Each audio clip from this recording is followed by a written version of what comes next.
in a time like this, it's very important to understand your customer.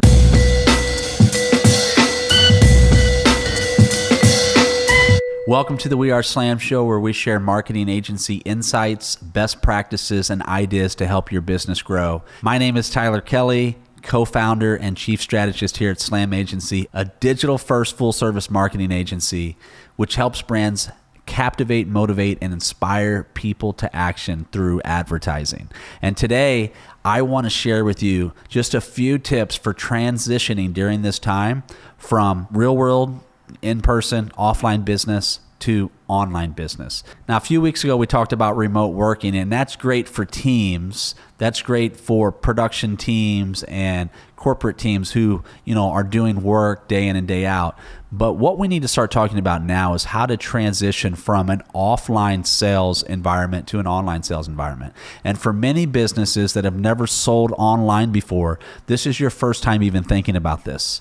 And this is what I want to do. I want to share with you a few tips to help you to get online right away and begin your journey into e-commerce. Now, a lot of times on this show, we talk about understanding your customer. And in a time like this, it's very important to understand your customer. Number one, understand that your customer has been going through a very difficult time, just like you have. Their job security might be threatened. Their routines have been shook up.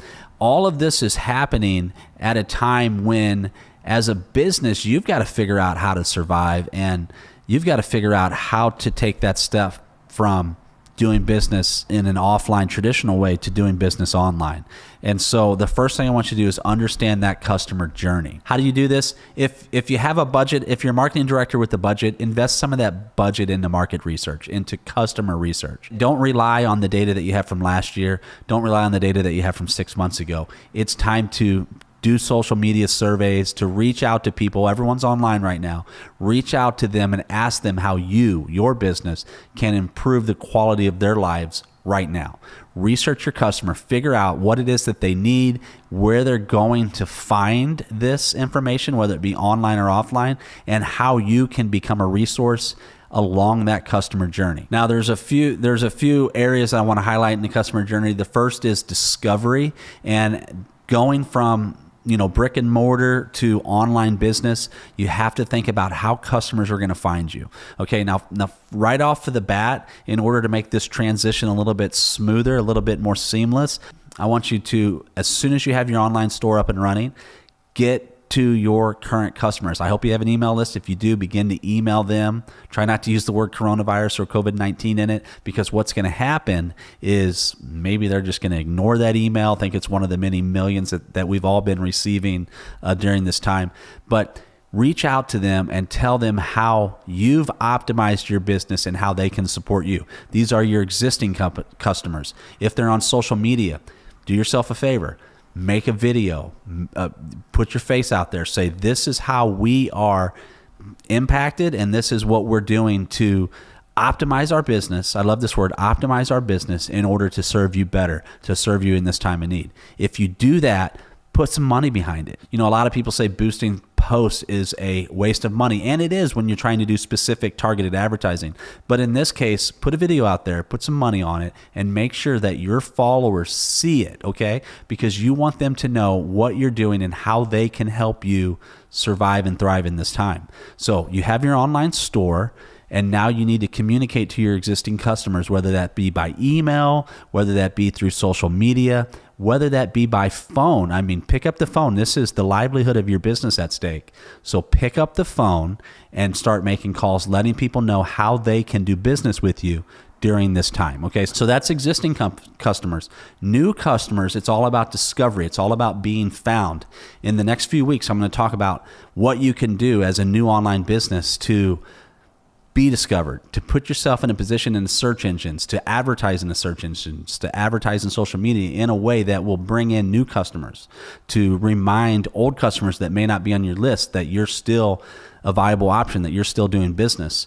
And this discovery element is super critical in a time like this, because everybody's going online to find the products and services that they need right now. The next phase in the customer journey is evaluation. Essentially, once they discover you as a potential option, they're going to evaluate your product or service offering to see if it fits your needs. If that's the case, you want to be credible. You want to avoid any sort of moment in that visit to your website that might deter them or promote the clicking of the back button or the bouncing off your page. So you want to provide trust indicators on your site. We're going to be talking about that in future weeks. If you pass all of those tests and you have a product or service that the customer might want, then at that point, a purchase is going to happen. And the last thing that we want at this point in time is for the user, for the potential customer, to abandon that shopping cart. So think about what in this experience is going to prevent them from completing their purchase.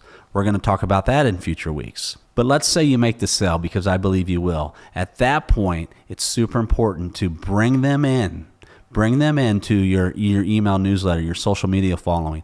Provide, number one, a great customer experience, and then a great follow-up experience, because in this day and age, it's all about community, and every buyer, every customer is a part of your community. Bring them in just like their family and help them to survive and thrive in this time as well. Now, I mentioned providing a great customer experience, and as you know, customer service is king when it comes to retention, when it comes to winning repeat business. But what I want to tell you is more so than customer service right now is standardization, meaning is to develop a predictable, reliable set of products and services that your customers know that they can come back to your site and they can get those things. You don't want it to be, like this menu of options today and this menu of options tomorrow. Break it down, make it simple, make sure it's profitable for you, whatever business or industry that you're in, and make sure that you're providing more value than you're taking in payment. And if you do that, then this is going to be a very good time for your business. So how do you transition from a brick and mortar to an online business? Number one is to understand your customer, and not to understand the customer that you had 6 months ago, but the customer that exists today. Who are they? What are their pain points? What are they trying to accomplish? And where do you fit in this customer journey? Speaking of the customer journey, it's always about discovery. So make sure that your business is able to be discovered online. Once a person can find you, they're going to evaluate you. So make sure you have a high quality experience and website and credibility and trustworthiness there on the site. There's many ways that you can do that. I'm going to share some of those with you in a future episode. Make sure that it's easy to make a purchase, that there's not a whole lot of steps, that there's not a whole lot of opportunities for that person to change their mind, what we call bounce, abandon the shopping cart. And then finally, once the purchase has been made, once you've made the sale, bring them into the fold, make them part of your community, bring increase to them, provide a great customer experience and great customer service. And then finally, standardize at this point in time your product and service offerings. Don't get super creative and leave things up to interpretation or customization. Standardize your services so that people know what to expect and exactly what they're getting when they are shopping online. Okay? So these are my 3 keys, my 3 steps for transitioning from brick and mortar to online sales. This is just the tip of the iceberg.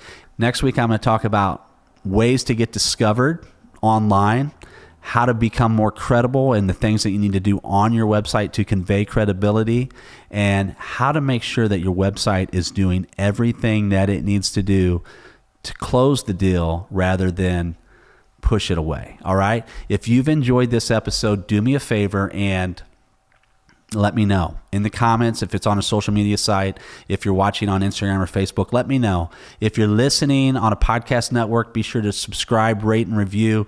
And you're in the marketing world, you're a marketing professional. Share this with your colleagues, share this with your teams, share this with your friends and family. I appreciate your shares. We thank you for your continued support, and I promise we're going to get through this. I will see you next week.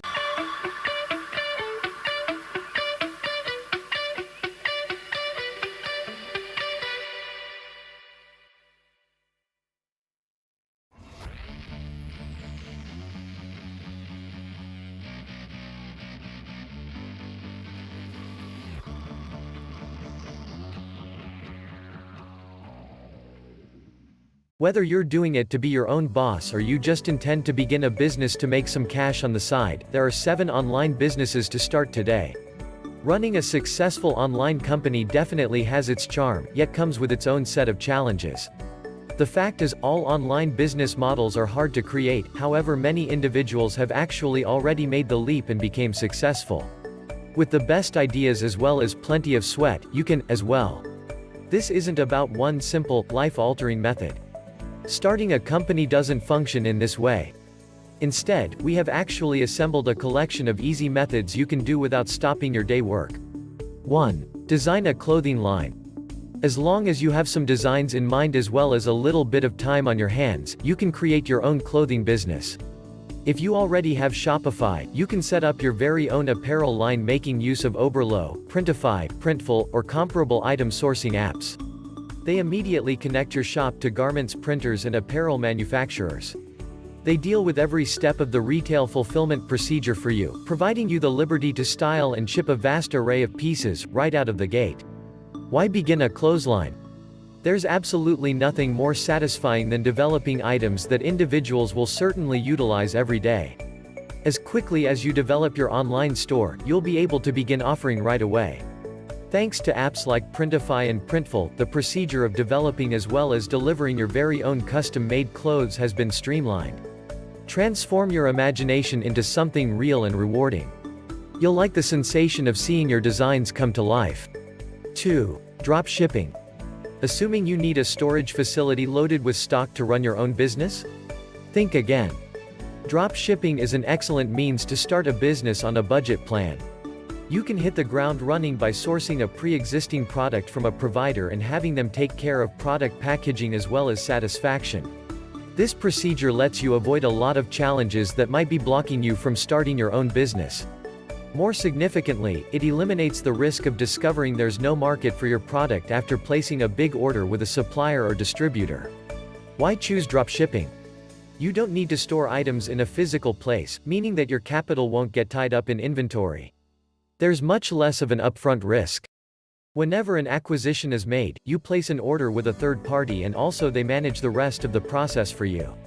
Considering that you do not need to handle points like tracking inventory or mailing plans, drop shipping gets rid of a lot of prospective frustrations for budding entrepreneurs. No storehouse indicates that you can run your company from anywhere. Whether it's your living room or the cafe down the street, you choose where you wish to work from. 3. Promote your art online. One online shop suggestion is to sell your art as well as monetize your imagination. Whether you're a painter, digital photographer, or artist, there are lots of methods to begin a business and turn your most recent masterpiece right into a resource of income with a beautifully developed e-commerce website. If painting or digital photography is your strength, you can offer your job as prints, canvases, as well as mounted posters utilizing Printify or Printful. This is a wonderful way to transform your art into something substantial that people can take home and also incorporate right into their office. Are songs your thing? You can sell your beats, tunes, samples and also even more as electronic downloads. Just take a look at the Drum Broker, the largest online drum example company on the planet.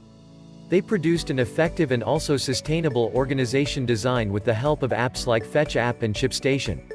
Why offer your art? Belong to people's lives. Get your work into your consumers' homes and headphones. Produce a platform to display your work by setting up shop online. As an artist, creating art isn't simply a hobby, it's a way of living. This is your possibility to transform your enthusiasm right into an earning stream as well as potentially do what you actually enjoy for a living. 4. Freelancing. Writers, programmers, and software developers can begin a business based on their abilities. As a freelancer, you'll be able to place your abilities to great use by assisting individuals throughout the globe with their projects while making some cash yourself, of course. Freelancing does not mean devoting to month-long tasks that eat away at your free time either. You can easily get bite-sized jobs that fit your routine. To find individuals that require your help, attempt freelancing markets, like Upwork as well as Fiverr. It deserves noting that Fiverr is not the same as a conventional work board. As the name suggests, all the published jobs set you back $5. The way to make big money on Fiverr is to set up your deals to ensure that you can quickly upsell the customer for even more cash. As an example, you might advertise to write a 150-word intro for an article as your preliminary $5 service. As an upsell, you might bill once more $10 for every addition of 150 words. You can modify your solutions up until you've found a combination that makes it worth your while. If you want complete control over just how much you bill, develop a Shopify shop. You can note your services as products and also disable delivery since you won't, in fact, be physically supplying anything to your clients. You can also use applications like Book That app as well as Events Calendar to offer your clients the choice to set up visits. Why freelance? When you freelance, you choose which projects you wish to service, and also establish your own routine and also workplace. Earning money to do something you're proficient at is a fulfilling sensation, whether you're looking to strike out by yourself or you just intend to make some additional money on the weekend. If you're new to creating web design or app development, freelancing is an excellent way to develop out your portfolio as well as obtain some genuine experience in a wide variety of markets. You may uncover that you have a knack or enthusiasm for something that you never ever expected. 5. Create an online training course. Teaching an online training course is a good passive income stream. All you are required to do is create a video walkthrough clarifying a subject that you're familiar with and after that host it on your website. Although it requires initiative up front, if you develop a popular, high-value video tutorial series, you would make money as long as people remain subscribed to your course. To start creating your very first online training course, brainstorm a topic that you know completely from ground zero. This can be essentially anything: songs production, social media marketing, or internet growth. Next, you'll wish to get hold of a screencasting app, like ScreenFlow, to record your screen as well as voice while you demonstrate and teach. ScreenFlow also includes a built-in video modifying collection, allowing you to shoot and also edit your video clips all on the same platform. Why teach an online program? With an on-the-internet course, you can actually set and forget it. Take a couple of days or weeks, depending upon the complexity you're aiming for, to construct an online program. You could be reaping the benefits for years. You already have the knowledge, you simply require to share it. Focus on something that you're currently a professional at and it will certainly come normally, whether it's constructing iPhone apps, producing monthly spending plans, or running a Facebook advertising campaign. Educating a person a new ability is its very own reward. While there's definitely money to be made in training online programs, assisting other individuals is constantly a satisfying experience by itself. 6. Flip thrift store items. If you enjoy browsing second-hand shops for good deals, one terrific concept is to sell your second-hand prizes online. Your potential consumers wish to get great stuff, however, they do not intend to dig via old soccer jackets and also knotted belts to get their hands on that impressive find. Make the most of this by placing yourself as a reliable manager who can go out as well as discover those terrific, vintage pieces for others. Why offer your second-hand store discovers? Put your buying addiction to function. You'd be combing through thrift shop racks anyway, so you may as well make some money while you do it. The margins are substantial. That $2 Radio Shack round cap you located over the weekend? Next, it may be a $40 vintage Vaporwave strapback. You're selling something one of a kind. Nowhere else online will people have the ability to find the vintage collections that you create. Often an enthusiasm for second-hand curiosities is all it takes to start a service. Windy Gaming, an online shop committed to selling vintage computer games, began when its proprietor got a box of old Japanese video games from a pal as well as wanted to market them online. Now, Windy Gaming generates $1,000 per week marketing retro PC gaming gear across the world. 7. Kindle publishing. It's okay to admit it, you've probably thought about releasing your own book at some point. While seeing your name on a list of bestsellers may feel like a pipe dream, it's in fact not that far out of reach. It doesn't matter if it's a sci-fi novel or a self-help book, there are now a lot of choices for successful self-publishing your work. From launching your writing as a digital book with the digital download application to on-demand printing solutions like Blurb as well as CreateSpace, there are various ways for you to become a published writer as well as market your book online. To market digital books through your online shop, install the Digital Downloads app as well as you'll promptly be able to equip electronic files as items. Once bought, your ebooks will certainly be sent to your customers via email or as a direct download web link. If you choose to market hard copies of your book, your customers will just need to place an order with CreateSpace. They'll take care of the entire sales process. Why self-publish? Printing, storage space, and also delivery is dealt with thanks to services like Blurb and CreateSpace. What's the point of composing something if there's nobody around to review it? Self-publishing is the quickest way to put your book right into the hands of possible viewers. Writing is your interest, and thanks to the internet you're able to earn money while doing something you enjoy. Ready to get started with Kindle publishing? Check out the links in the description. Are you ready to start making money online? Once you have actually chosen a business model, you'll wish to do your due diligence as well as, ultimately, provide it life. Here's how you can get started today. 1. Do thorough marketing research. It could sound rough, but it holds true. Even if you think you have a terrific idea, it doesn't suggest there's a market for it. Prior to investing your time and energy right into starting your service, research how feasible it is, as well as whether there's a demand for it. You can hire an agency to perform market research for you, but if you get on a small budget, you can likewise take the DIY method. 2. Establish your service or product. You've chosen your business model, now, it's time to build it from the ground up. Whether you're offering a service or product, you need to create it. Locate a manufacturer to bring your product to life, develop packages of your solution offerings, or create your book and get started with Kindle self-publishing.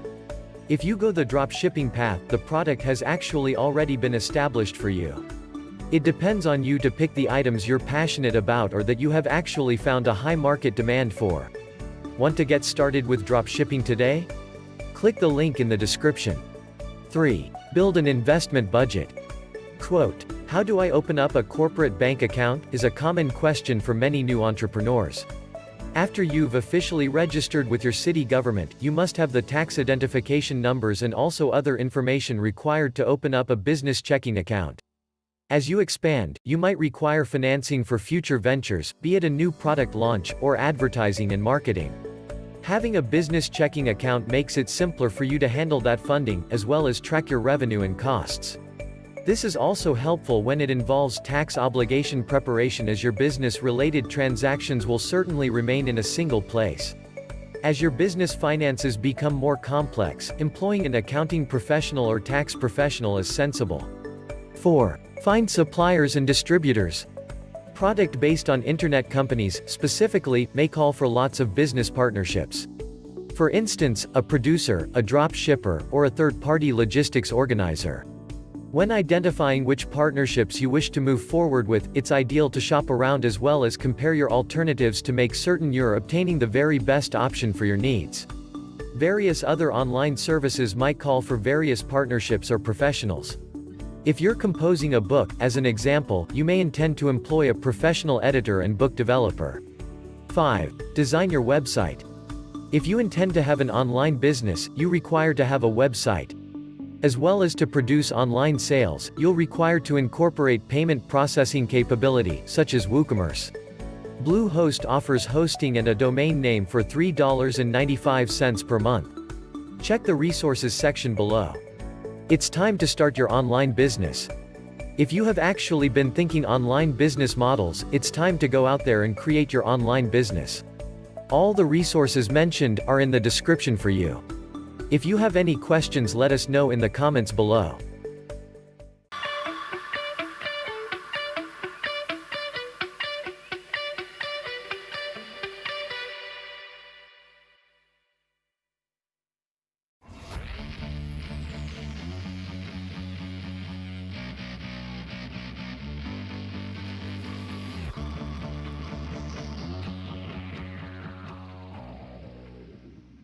Everyone is ordering online right now, and if you're not, then most likely you're out of business. But if you are, how are you utilizing this platform? Today we're going to be covering the 7 tips to increase your online orders, so then that way you can outbeat all your competitors. Make sure you guys keep watching until the end, so then that way you guys can have more profits in your pockets. Hey, it's Wilson here, your friend in helping you build a successful, thriving, profitable restaurant. Just want to give a major shout out to these two individuals here who are inspiring us and motivating us to create more of these content for you. If you want a shout out, make sure you guys leave a comment in the section below so then that way we know this is the type of content you like. Now, without further ado, let's dive right in. Number one tip in increasing your online orders is to have signages. This is the lowest hanging fruit that a lot of businesses are not utilizing. It is because with this new normal, everyone are trying to adapt to it. They don't know if your restaurant is open. They don't know whether you are accepting online deliveries and online orders or not, which is the reason why you need to tell them, you need to yell it out that you are now in business, you are now accepting delivery as an option. That's the reason why you need to have signages. Plaster them all over your windows, plaster them on your sandwich board, plaster them in your restaurant. Let people know that you are now doing business again and that you are doing online orders. My favorite restaurant did that, and that's the reason why I always go back to it for the last week. Not just because it's my favorite, but because that's the only place I know that is open. Second step in increasing your online orders is to tell your customers to share it. It is so important for you to actually tell them that, hey, you know what, can you please support local business? Tell your friends and family that we're open, and for them to spread the word on their social media. You tell them to do something, they're much more likely to act on that, which is the reason why I always tell you guys to, hey, you know what, if you like this video, make sure you smash the like button. And a lot of you are supporting us as they are in our journey, and therefore you would smash the like button. So you need to tell your customers to tell their friends that you're open for business, that you're open for online delivery, and thus you're going to be able to see an uplift in your online orders. Third step is to update and share within your social media. Share it on your Instagram, share it in your stories, share it in your Facebook, share it within all the social media network out there, and yell it at the top of your lungs that you guys are open, for online delivery. This is crucial time for us to actually just let everyone know, because a lot of us are still just cooking at home because we still think that everyone is under quarantine. As much as the government is opening up shop for everyone and allowing people to be in business, a lot of people just don't know which restaurants are open, which are not. That's the reason why you need to tell all your following that you are open for business and that you are open for online delivery. And in turn, a lot more people will come and buy from you.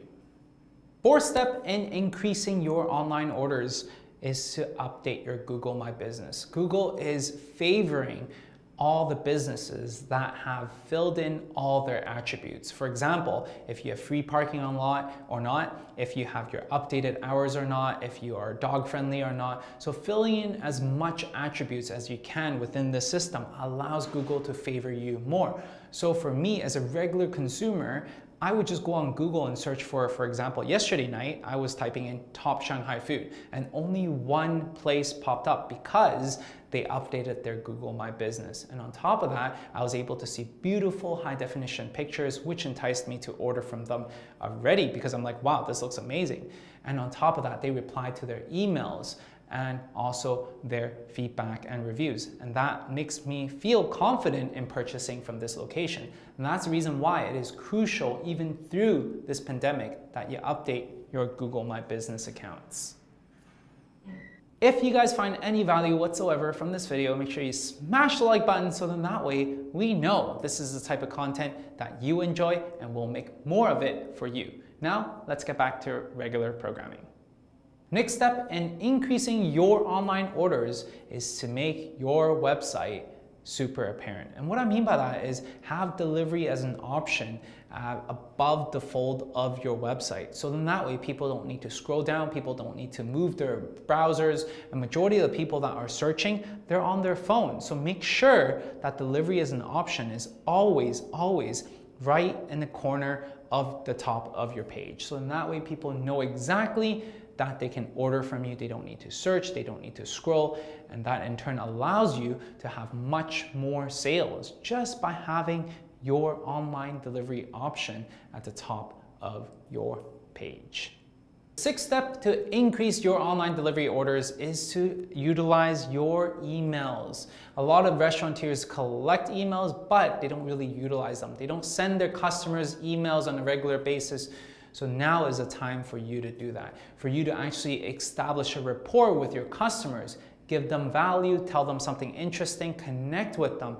And then when the timing is right, send them an offer, send them a Father's Day meal, send them a happy hour meal for them to purchase from you. And that in turn allows you to have much more uplift in your online orders. And something that is also an amazing tool of why email marketing is so good is because you can track how much people are actually buying from you, how many people actually clicked on the link and actually purchased from you. And that's the beauty of email marketing. So if you're not on it, make sure you're on it. Make sure you give value before you ask for something in return. Last but not least, something that is my personal favorite is to add a personalized message to all your meals. Something that I think is crucial to establish that rapport with your customers now.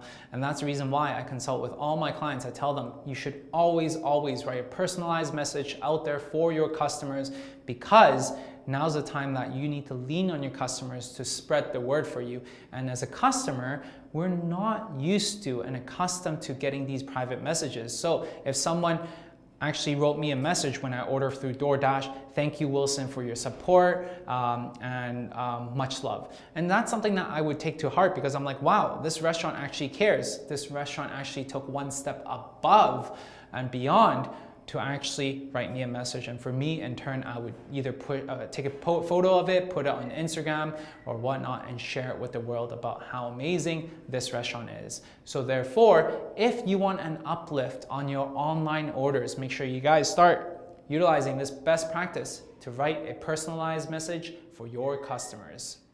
So there you go, the 7 tips to increase your online delivery orders. I really hope you enjoyed this video.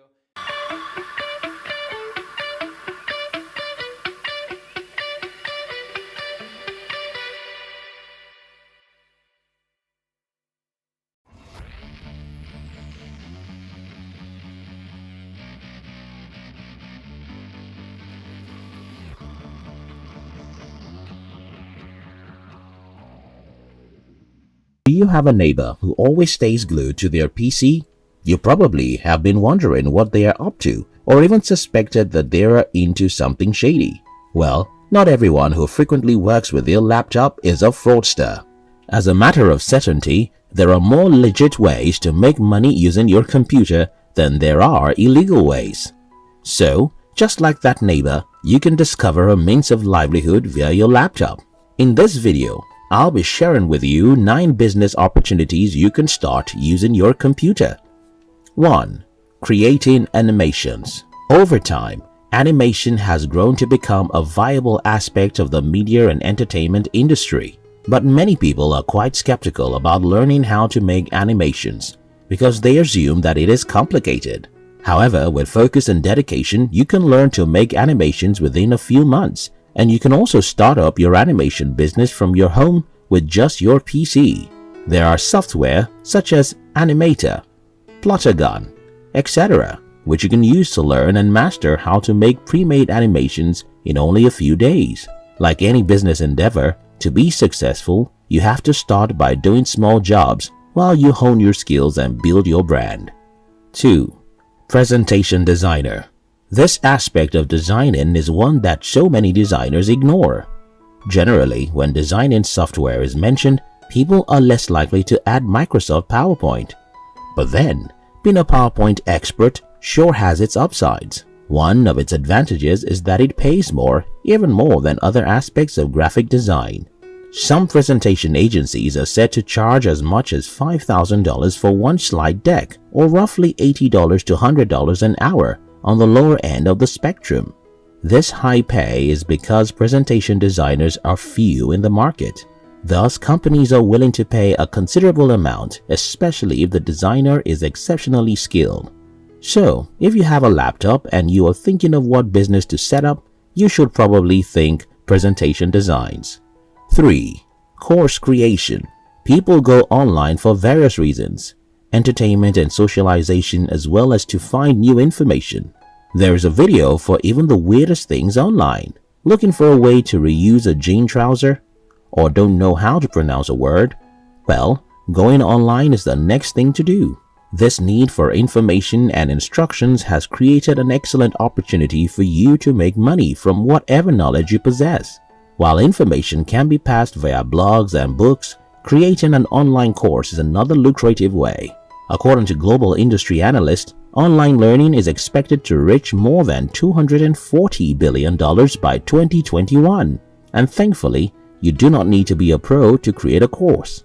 You can learn from other sources and create a session with the knowledge gotten. All you need to start is your laptop and a course on how to create online courses. 4. Forex trading. Foreign exchange is the process of changing currency into another currency for reasons such as tourism, trading, etc. The foreign exchange market is usually open 24 hours, 5 days a week, and selling of currencies is global. Forex trading markets are hazardous, but with the right knowledge, it is a promising venture with a large profit margin. Being a forex trader involves having skills such as analytical skills, communication, and critical thinking. Also, you must be endowed and always updated with knowledge about how the forex market works. To start trading, you can create a demo account on sites like Olimtrade with your laptop. Upon creation of a demo account, you'll get some demo cash which you can use to practice. 5. Digital marketing. Well, it's no news that digitalization has taken over the traditional means of advertising. Digital marketing is different from online marketing in the sense that it covers an area of non-online marketing. Digital marketing is the mother of other online methods of promotion, such as search engine optimization, search engine marketing, content marketing, influence marketing, content automation, campaign marketing, commerce marketing, social media marketing, and social media optimization. Digital marketing also extends to non-internet channels that provide digital media, such as television, mobile phones via SMS and MMS, callbacks, and on-hold mobile ringtones.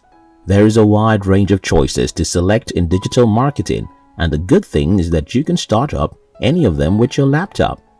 All you need is to understand all of the various aspects and select a niche. Afterwards, you can take courses from sites like Skillshare, Shaw Academy, etc. to learn more about your desired niche. 6. Graphics designer. This is one of the most popular businesses that many people venture. With the use of software, you can conjure up logos, letterheads, brochures, product packaging, and mail other catalogs. According to PayScale, the average annual salary of graphics design is $45,000 and $17.34 as hourly pay. If you are good with graphics software like Adobe Suites, years of experience does not matter, and you do not need to know how to draw to be a graphics designer. All you need is a strong sense of design and color and a willingness to learn new kinds of stuff. With just your laptop and your knowledge, you can work either full-time or part-time as a graphics designer. 7. Consultancy. Being a consultant is not as expensive as people assume, except for the courses you would like to take. You do not need an office and a secretary to start up a consulting firm. The dictionary defines a consultant as an expert in a particular field that works as an advisor either to a company or to another individual. The job of a consultant is to consult and nothing more. The only thing that distinguishes the successful ones from the unsuccessful consultants is passion. The passion for what they do drives successful consultants to keep learning and to gain skills that are useful in their fields. Thus, to be successful in this lucrative business, you must be passionate enough to learn about your area. If you are ready to do that, then right in your home with your laptop, you are prepared to go. Note that companies value a level of experience when it comes to hiring consultant. Hence, be sure to do a few free and lower cost jobs while you grow your skills and prepare for the bigger ones. 8. Editing. Many people have the gift of writing, but they find it difficult to fine-tune their work. It is therefore the editor's job to refine the essay. The editing business process involves the review of written materials for grammar and mechanical errors created by other writers. With the advancement of technology, some tools are available to make the editing work much more straightforward than it was several years ago. However, editing services are still much requested. Making money online via selling editing services allows you to have flexible working hours. To build a business in editing has a low cost, startup, and can be done at home. If you're not sure of your English skills, you can dedicate a few weeks to learning and start by doing free jobs for friends before applying to organizations or moving to online platforms to get gigs. 9. Website testing. The reason why businesses develop websites is for them to better communicate with their customers. However, when the site is not friendly, potential customers will be reluctant and the company will be at loss. Well, businesses never want to be at a loss. Hence, they try their possible best to show that their sites appeal to individuals. One of such methods is paying people to surf their sites for them and give them feedback. Guess what? You can be one of those that get paid to test websites.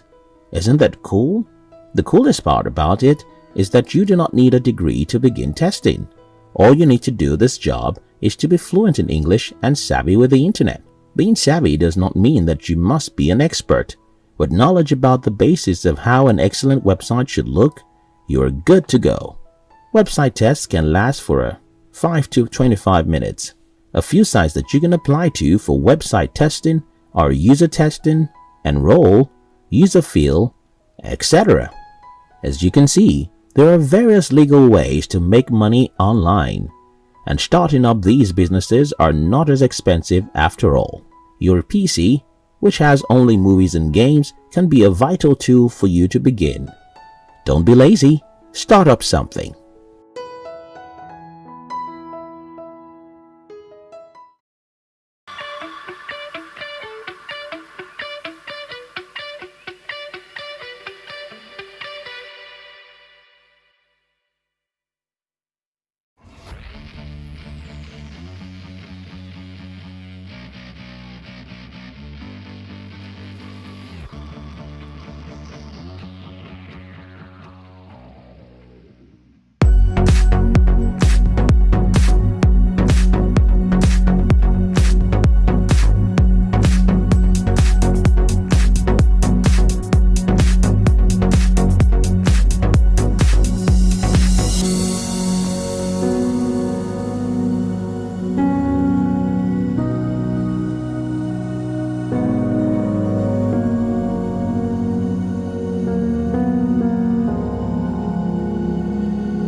So I did a little poll on Instagram to ask you guys if you want me to do inventory, just like one big drop like I was before, or just like slowly drop new items throughout the week. It seems like everyone wants me to go back to just dropping on Fridays. So I'm gonna go ahead and do that, but today is Thursday and I did have plans for doing something today, so I am gonna have a few items go live today, but the majority of it will be tomorrow. So here's a little behind the scenes action for you guys. I'm just shooting some things that are coming to the website soon, and I bought this pink backdrop off of Amazon, and I just have my softbox light, and then this is a poster board from the Dollar Tree. This is some greenery that I bought on Amazon, just like fake palm leaves. And then these are the earrings that I'm shooting, the super cute ones I showed you guys in my last vlog. They are the bamboo hoops. And then I'm also going to shoot this new bag that's coming that is just like so vacation-y. I'm so excited about this little bag, and it also has like a long strap so you can wear it as a crossbody. So we're just going to take some cute pictures for the website and for the social media. So here's what one of the shots turned out like. I am still learning how to use this DSLR that I've actually had since I started blogging a few years ago, but I purchased a 50mm lens for it, and so it definitely helps make these photos look very like crisp and airy. I mean, this like looks like an ad.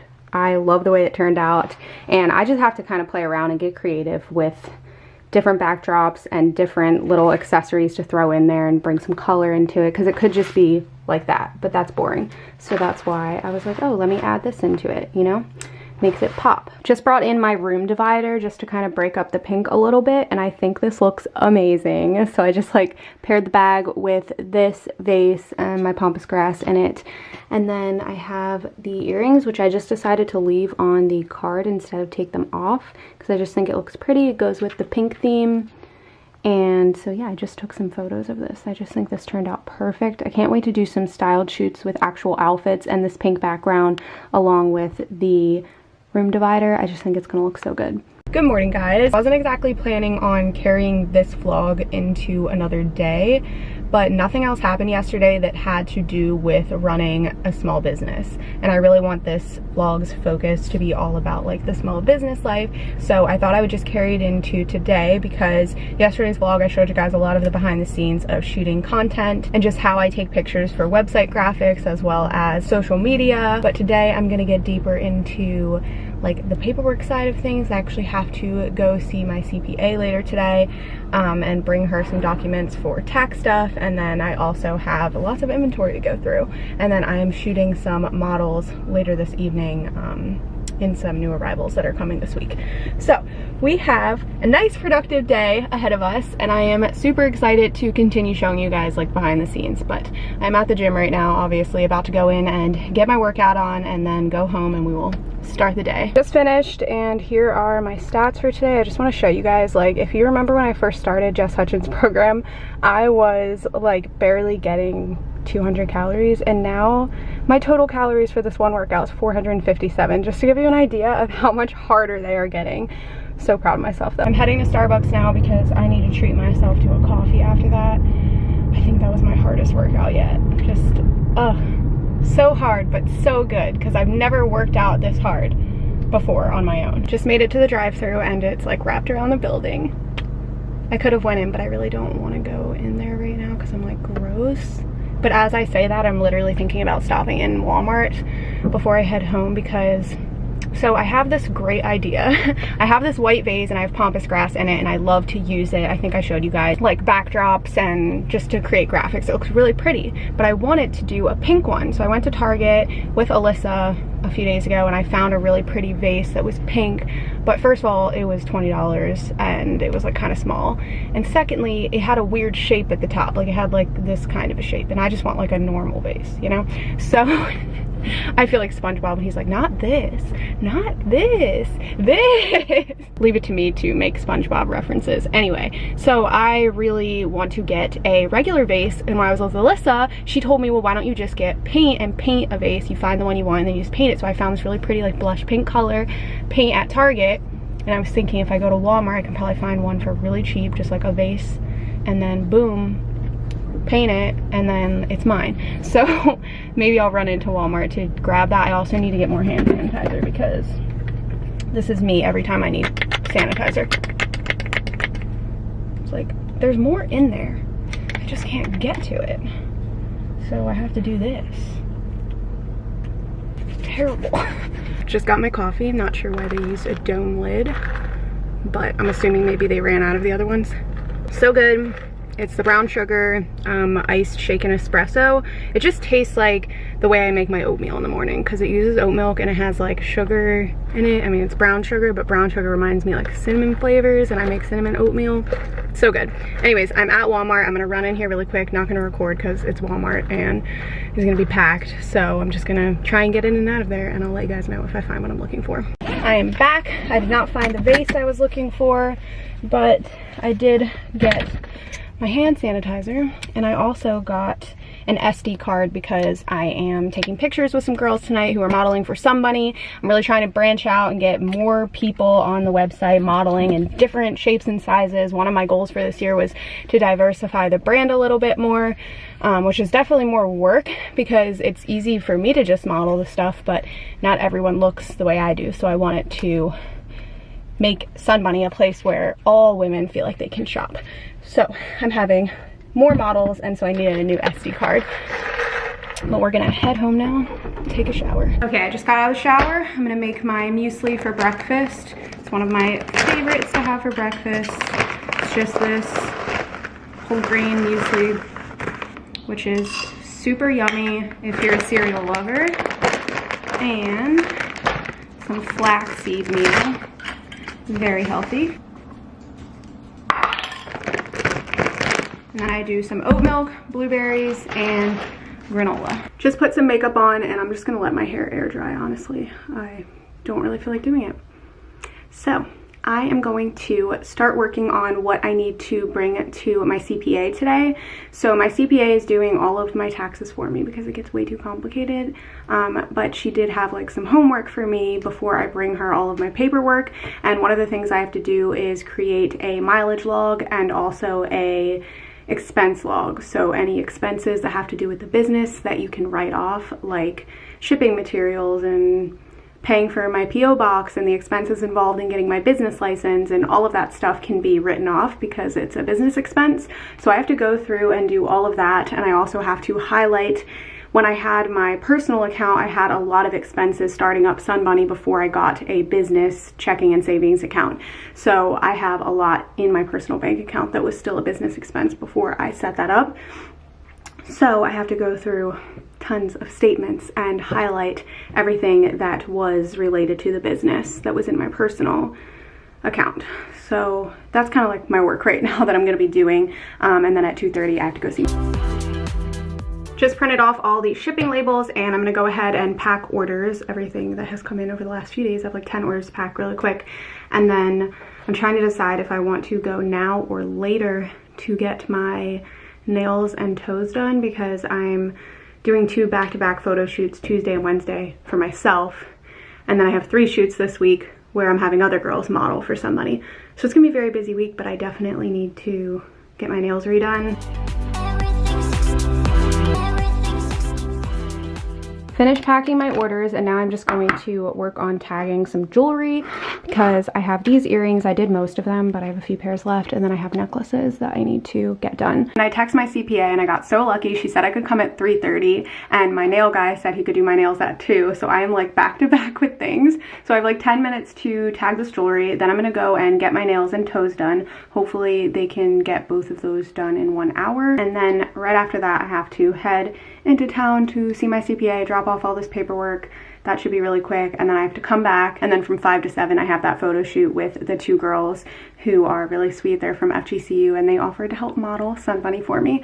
So I'm going to be shooting content with them, and I'm hoping my new camera lens comes in before that so I can use it tonight. I ordered a new camera lens, and I'm so excited. I am really hoping it comes in. I mean, it's definitely coming in today. I just don't know if it's going to come in like way later or before that photo shoot. Just dropped off the packages, and now I'm at the nail salon. I'm gonna run in here and get my nails done and really hope they can get it done in an hour. It's much later now, and I just got back home. I got my nails done, and I actually decided to keep them long, which I didn't think I was gonna do, but I was looking at white nails, and I got my toes done white too, and I just thought it would be really pretty to keep them long and do the white. So that's what I did. and I'm eating a very late lunch now, but I just made a sandwich and then these little white cheddar baked Cheetos. They're amazing, one of my favorite snacks. And then Chad got me this massive thing of watermelon from Publix. So I love Publix watermelon chunks, so I'm gonna have some watermelon. And then I have just a little bit of time before I have to leave to go meet the girls for the Sun Bunny photo shoot. My new lens did not come in yet, but that's okay. I'm about to head out of the house. I just loaded up all of the stuff for the models to model. That's Sun Bunny. And I want to show you guys my little photographer outfit.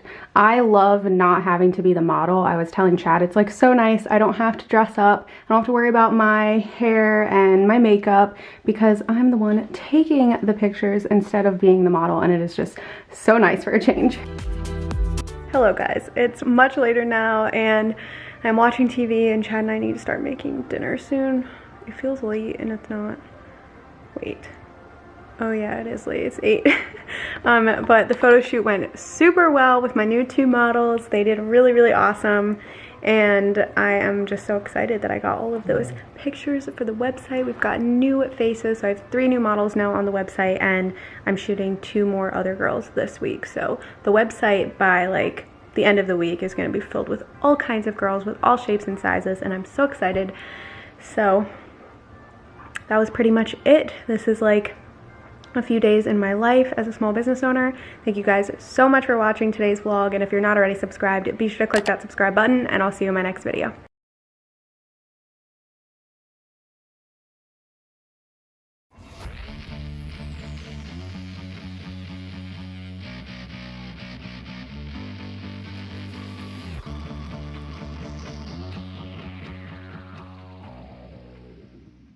So in this video, I want to share with you guys how I built 8 income sources by the time I was 26 years old that add up to over $40,000 a month. Now, this isn't typical for someone to be able to build this many income streams by their mid-20s, and so that's why I made this video so that I can show you how I did it and how you can as well. So where this all started was when I was young, my dad had a huge accident where his legs ended up getting crushed. And this was a really weird and emotional experience for me because my dad did everything right. He got an engineering degree, he got a really good job, and he worked hard. But when he had his accident, he couldn't work anymore and everything got flipped upside down. After this experience, we lived in several different trailer parks, Section 8 housing, and when I was around 14 years old, we ended up homeless. Now, this experience hit me like a ton of bricks because my dad relied on one income, and when that income source went away, we had nothing else to fall back on. So after this experience where I pretty much hit rock bottom, I started looking into different ways that I can make money. I didn't have any money to invest, so I couldn't throw money into the stock market or buy real estate. So I had to find different ways that I could make money, not just from getting a job, but I also learned skills and picked up side hustles. And a lot of the time I would do work up front and then keep on making money from whatever I did for a long period of time. And this is basically how I transitioned from working a single job to diversifying and making money in many different ways. So that if I ever got fired or got in an accident or anything like that, I would be okay. And at this point in my life, I can definitely say that I have achieved a pretty high level of financial independence. I'm not saying that I could retire, but I don't have to rely on my job because of the fact that I make far more from my investments and my side hustles. And I'm making this video so that I can help you to get into the same situation, but there's one big thing that I want to say before I get into this. There are a ton of courses on YouTube that tell you should immediately quit your 9-to-5 job because jobs in colleges are a scam. I'm a pioneer. I'm an explorer. And buy my $1,997 course and blah, blah, blah, blah, blah, blah, blah. Don't listen to any of them. The most common path to financial freedom by far is to first get some sort of steady income, whether that be some type of skill that you have or a 9-to-5 job. Once you have that steady income, you can use your extra money to start investing and doing side hustles or maybe even start a business. One thing they will never tell you is almost all businesses are gonna have some costs up front. You know, you might be able to keep them pretty low, but you know, to start a YouTube channel, for instance, you have to have a camera and a computer. And I've talked to lots of people who have started successful businesses, including myself with this YouTube channel, and the most common way that people start these businesses is they have a normal job job or some type of normal skill that they're able to reliably get income for, and then they start the business on the side. Once your side hustle or your business gets to a certain level, maybe you're making $1,000 a month or something along those lines, then you can quit your job and go full time. The way I think about this is your 9-to-5 job is almost like a ship that's keeping you afloat. If you jump ship right away, you'll likely drown, so a much better strategy is to start building another ship on the side while you're still on that boat. This will take a while, but once you have that second boat built, it'll be safe to leave your original ship and go off on your own. So start looking into these tips that I'm giving you in your time off of work, and someday maybe you'll be able to build a ship and go off on your own as well. So my first stream of income that I'm going to talk about is my job, my career. I am a professional drug dealer. Wow, really? Well, sort of. Call the cops.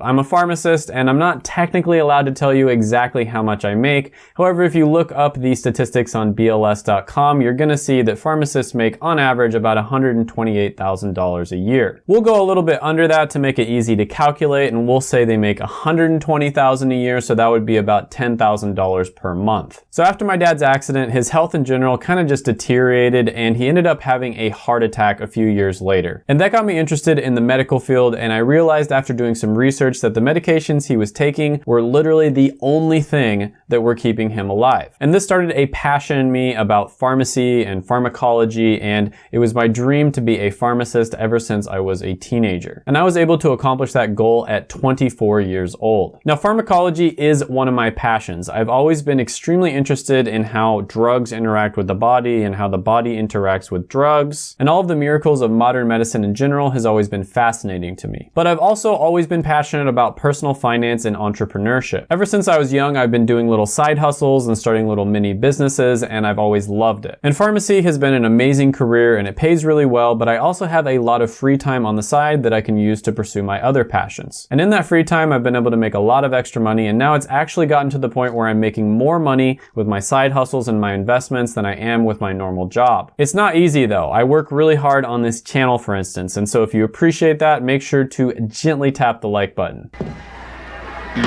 Do not smash it, okay? We gently tap the like button on this channel. Very important. So my second source of income is going to be YouTube AdSense revenue. So when you have around 1,000 subscribers on YouTube, you can apply to the YouTube Partner Program and get monetization. And that's basically where YouTube gets to put ads on your videos. Now, YouTube does get about 50% of the money made from these ads, and then what's left afterwards is what the creators get. And I think this is awesome because you can basically get paid to talk about things that you're passionate about already. And in my case, I'm passionate about personal finance, and I kind of just wanted to make the channel that I wish existed when I was younger and I first started getting into this stuff. So at the time of filming this, I don't have all the numbers for February, so just to kind of average it out, we're gonna go ahead and go over 2 months, December of 2020 and January of 2021. So in December of 2020, I made about $11,820.39.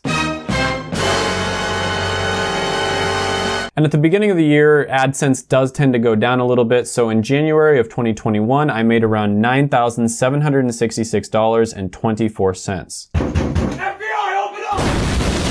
Now, it did take me a long time to build this up, and for a long time on this channel, I was actually losing money, and then for a long time I was working for free. But to be honest, there aren't that many startup costs to starting a YouTube channel. You could technically just start one with your phone because you could upload directly from your phone, but most people are going to, you know, maybe start it with a phone and then upload that onto their computer and use editing software to cut things together. Me personally, I actually didn't even use a phone. My first ever video that I uploaded to YouTube was just a screen recording. And I actually didn't even own a computer at the time. It was a screen recording that I took at the library. This was like way back in the day, and the first video I ever uploaded was a video of me playing RuneScape. But anyways, my number 3 source of income on this list is going to be staking cryptocurrency. And staking is basically where you take a wooden stake and you thrust it into the heart of a vampire in order to kill it.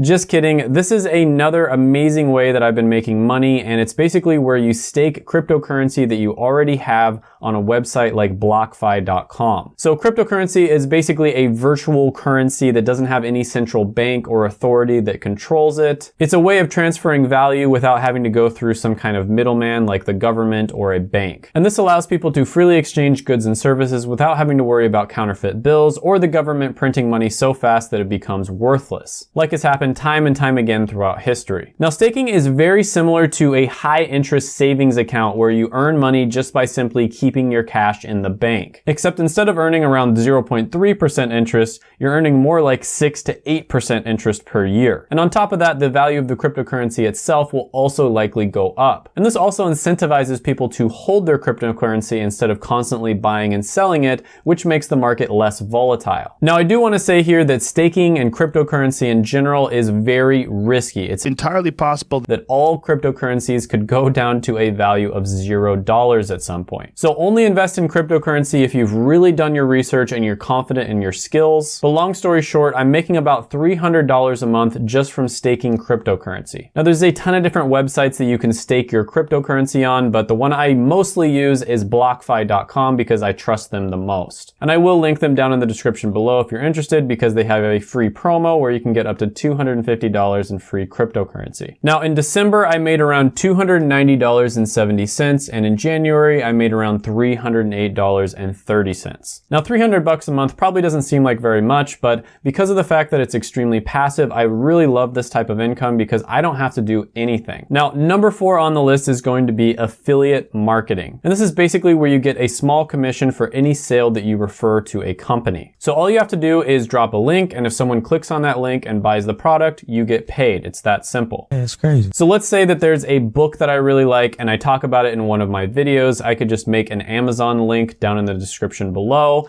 and when people click on that link, and if someone ends up buying the book, I'll probably end up making like, I don't know, 30 cents. Now, this probably doesn't seem like very much money, but to me, it's really cool that if there's a product that I already use and I really believe in, I can recommend it, get other people to use it and get that same value out of it, and I can get paid a small commission for that. And this is basically a win-win situation for everyone involved, because the person who buys the product is going to be getting a really good product, and also there's usually some type of free promo attached to it. The company ends up getting extra sales, and then the person who referred the product gets a small commission as well. And whenever I'm thinking of trying out a product or buying it, I'll go to some of my favorite YouTubers accounts and look in their links to see if they have an affiliate link for it, or I'll text one of my friends to see if they have some sort of referral code. Now, this is one of the most common ways of making money online. It's especially popular when you're talking about like passive income, but to be honest with you, it's very difficult to make money from affiliate marketing unless you already have a following. Once you build up a following, it's very easy to make money from it, but before you do that, most people resort to like spamming their links across the internet,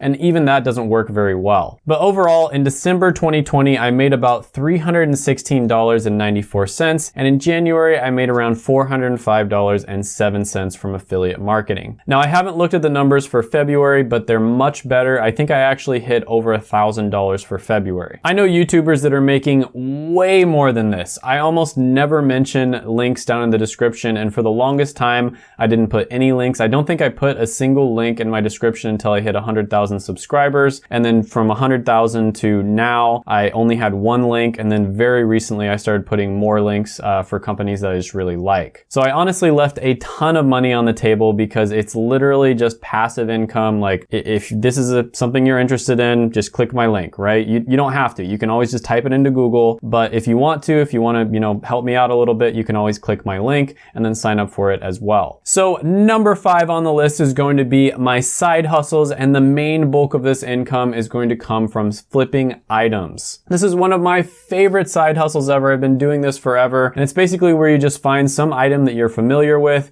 you buy it at a low price, and you sell it at a high price. Let's say you buy a mattress for $100 and you end up selling it for $200, you pocket the $100 difference. If you find a mattress at a better price, I'll kick a puppy and punch a kitten just for you. Now, I've been flipping items since I was a teenager. It's a fantastic side hustle, and literally anybody can do it. Now, it's especially good if you're familiar with whatever items that you're flipping. So let's say you're really into technology and you have a good idea what things are worth on the open market. You could start flipping tech products. Now, I used to do this a lot more than I do now. I'm pretty busy lately, you know, with the whole coronavirus thing and, you know, making YouTube videos. And so I don't really have all that much free time to flip stuff. But some of the common items I've had a lot of success with in the past were cars, furniture, technology. I even sold perfume for a short period of time. This is especially good if you live in a college town where sometimes people end up throwing perfectly good furniture, TV, technology, all kinds of things like that away whenever they move back with their parents for the summer. Another thing you can do is collect like copper, for instance, from things that people throw away. I had a friend who did that quite a bit, but that's a subject for a completely different video. And you can buy and sell stuff on websites like OfferUp, Craigslist,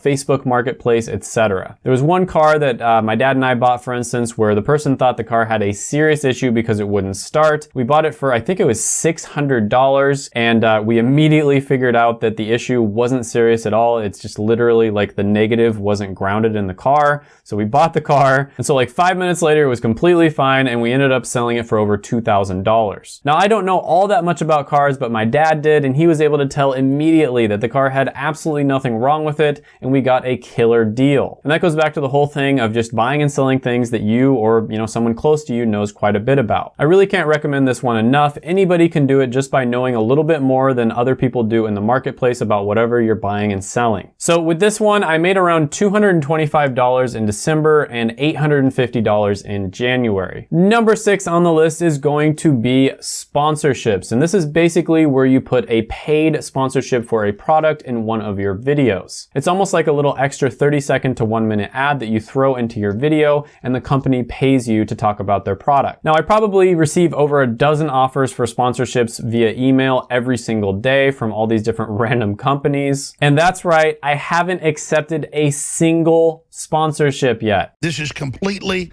and totally fake. And the reason for this is because there are certain legal requirements that you have to meet whenever you accept a sponsorship. You actually have to sign a legal contract. So for instance, let's say I sponsored a company that I'm really happy using, and then for whatever reason, maybe a new CEO comes in, they end up scamming people. For certain types of sponsorships, I might have to remain silent and say nothing about it. I might also be obligated to keep my videos up even though I don't support the company anymore. And if I didn't, I'd have to pay back all of the sponsorship money, and I might even end up getting sued. Now, we've all recently seen the situation with GameStop and how there were certain brokerages that halted the trading of GameStop, and some of them might have done it for legitimate reasons, and maybe some of them did it for not so legitimate reasons. And there's honestly so many different examples of sketchy behavior from companies, especially in the financial space. So any company that I would sponsor would have to be one that I really, really trust. And the reason for that is because my integrity and how much my audience trusts me is pretty much my brand. I'm pretty much that guy on YouTube that always tells it exactly how I see it. I might not be right about everything, but you know you're getting a clean scoop. And so my brand and reputation is very important to me, and I want to keep things that way. So currently I have made $0 in sponsorships, guys. I have friends here on YouTube that tell me I'm an absolute idiot for turning down some of these sponsorship offers and brand deals, but I'm not gonna do it until I find a company that's a perfect fit and I really trust them. So number 7 on the list, the next one is going to be Patreon. So this is something that I kept on getting requests for, and so I finally made one, and I basically just threw one together. I don't put all that much time or effort into it. And by the way, Patreon is basically just a way for you to support your favorite creators with a small monthly donation. Now, some creators offer a ton of extra, content and stuff on their Patreon that's exclusively only for people who join it. And to be honest with you, up to this point, I really haven't offered all that much. I basically just made the Patreon for people who are too impatient to wait for me to make a particular video about their college degree. So on Patreon, for instance, I have a few different spreadsheets where I rank college degrees. And on top of that, I also have my investment portfolio. In the future, I may end up making more content on there. I'm thinking of maybe doing like updated content on different investments that I'm making as I'm doing them in real time, for instance. That seems to be something that people want when it comes to a Patreon, is more like news style content. And on top of that, I also spend a little bit of time answering DMs on Patreon so I can give people more specific advice. But overall, I think I can make the biggest impact to the most people just by posting videos on YouTube. So that's what I focus on. But Patreon is still pretty awesome. I basically think about it as a way for my OnlyFans, fans on YouTube, to show me how much they appreciate my content by giving me like, $5 a month, which, is a way for me to buy a coffee or a beer. So in December of 2020, I made about $125 from Patreon and $139 in January. Number 8 on the list is going to be my investments. So my investments include index funds, dividend stocks, individual stocks, and also cryptocurrency. Now, if you haven't noticed, stocks have been doing unbelievably well this year. For instance, Tesla has gone up 10x since the beginning of the year. That's literally a 1,000% increase. So if you were to put $100,000 at the beginning of the year, you would now be a millionaire. And if you look at cryptocurrency, the same thing has happened. So for instance, Bitcoin has also 10x since the beginning of the year. So we're obviously in a huge bull market right now, and so the numbers I'm showing are not normal. I don't expect these gains to last very long. In fact, by the time this video gets posted, I wouldn't be surprised if a lot of these stocks and cryptocurrencies have crashed already. But with that being said, I have had phenomenal gains this year. It's almost hard to believe. In December of 2020, for instance, my investments went up $25,397.42, and I thought for sure they were going to crash the next month. But in January of 2021, my investments went up again, except this time it was even more, $26,633.58.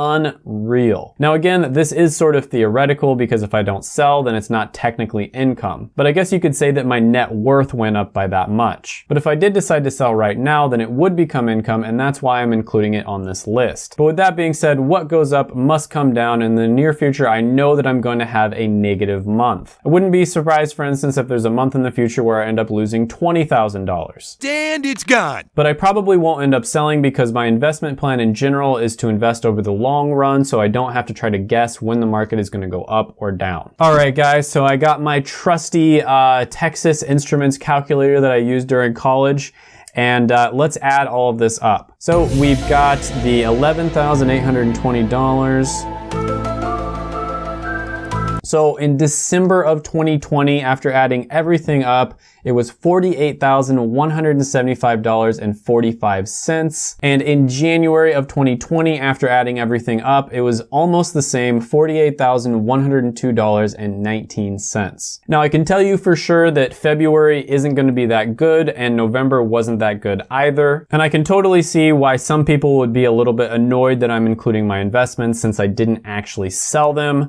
So I'll also put up the numbers for how much I made without the investments included. So the total without my investments were $22,778.03 in December and $21,468.61 in January. So again, guys, as I always say, the whole purpose of this video is to inspire you. I'm just a normal guy. I got a job and I did side hustles and I invested on the side. There's nothing special about me. Anybody can do this. It will take time, hard work, consistency, and a little bit of luck. Luck is always going to play a factor, but by far the three most important things are going to be the time, hard work, and consistency. For some people, it might take a few years. For others, it might take 10 or 20 years, but eventually you'll catch a lucky break and you will break through.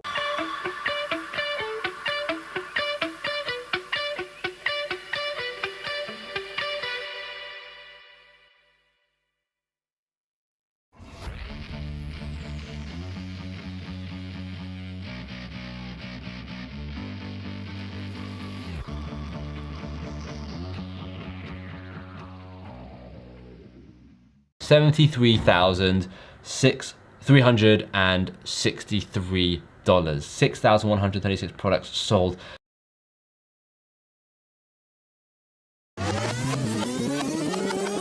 I want to tell you how I was able to make over $70,000 at the age of 18, 19 in literally just a few months from selling t-shirts. This was my first real business that I created, and I want to tell you the story because it's just such a cool story. I'm going to tell you everything from what t-shirts I did, what marketing I did, who I advertised to, and my best-selling t-shirts. And you can even go and do this. It's still viable now. I only moved on because I wanted to start an Amazon business, but I want to tell you what I did, and it's really cool. So before I get started, please consider hitting that subscribe button because these videos are only getting better. I'm only doing them every single day, every single day, and I feel like you'll really like them. This is all part of my 100-day content challenge, and if I talk very fast, let me know in the comments. I'm going to try and change that because I feel like I talk really fast. But anyway, I want to show you how I did that, and it all starts when I was 18 years old. I was doing a gap year And I came home for a couple of days and my brother showed me this t-shirt, this guy called Don Wilson, who had a course on how to sell t-shirts, right? And I took the course. I thought this is really interesting.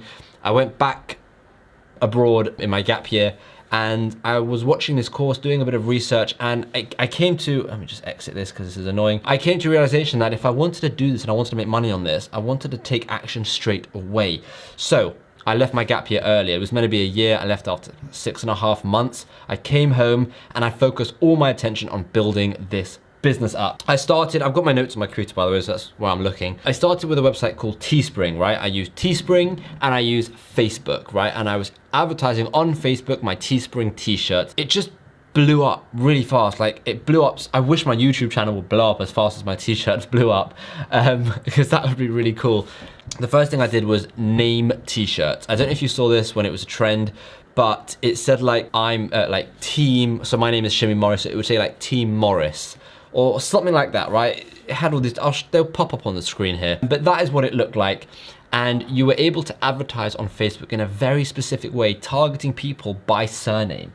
Now this was, I don't want to say a hack, but it was a loophole at the time, because Facebook had no idea that people were able to do this and they didn't really mind. But then when everyone started doing it, they stopped it. You were able to download a list of contacts on Facebook with a certain surname, re-upload them as a custom audience, and then advertise them a t-shirt. Now, the reason this did so well is because the conversion rates were so high, because when you see your own name on a t-shirt, you're going to click it. When you see your own name on anything, you're going to click it.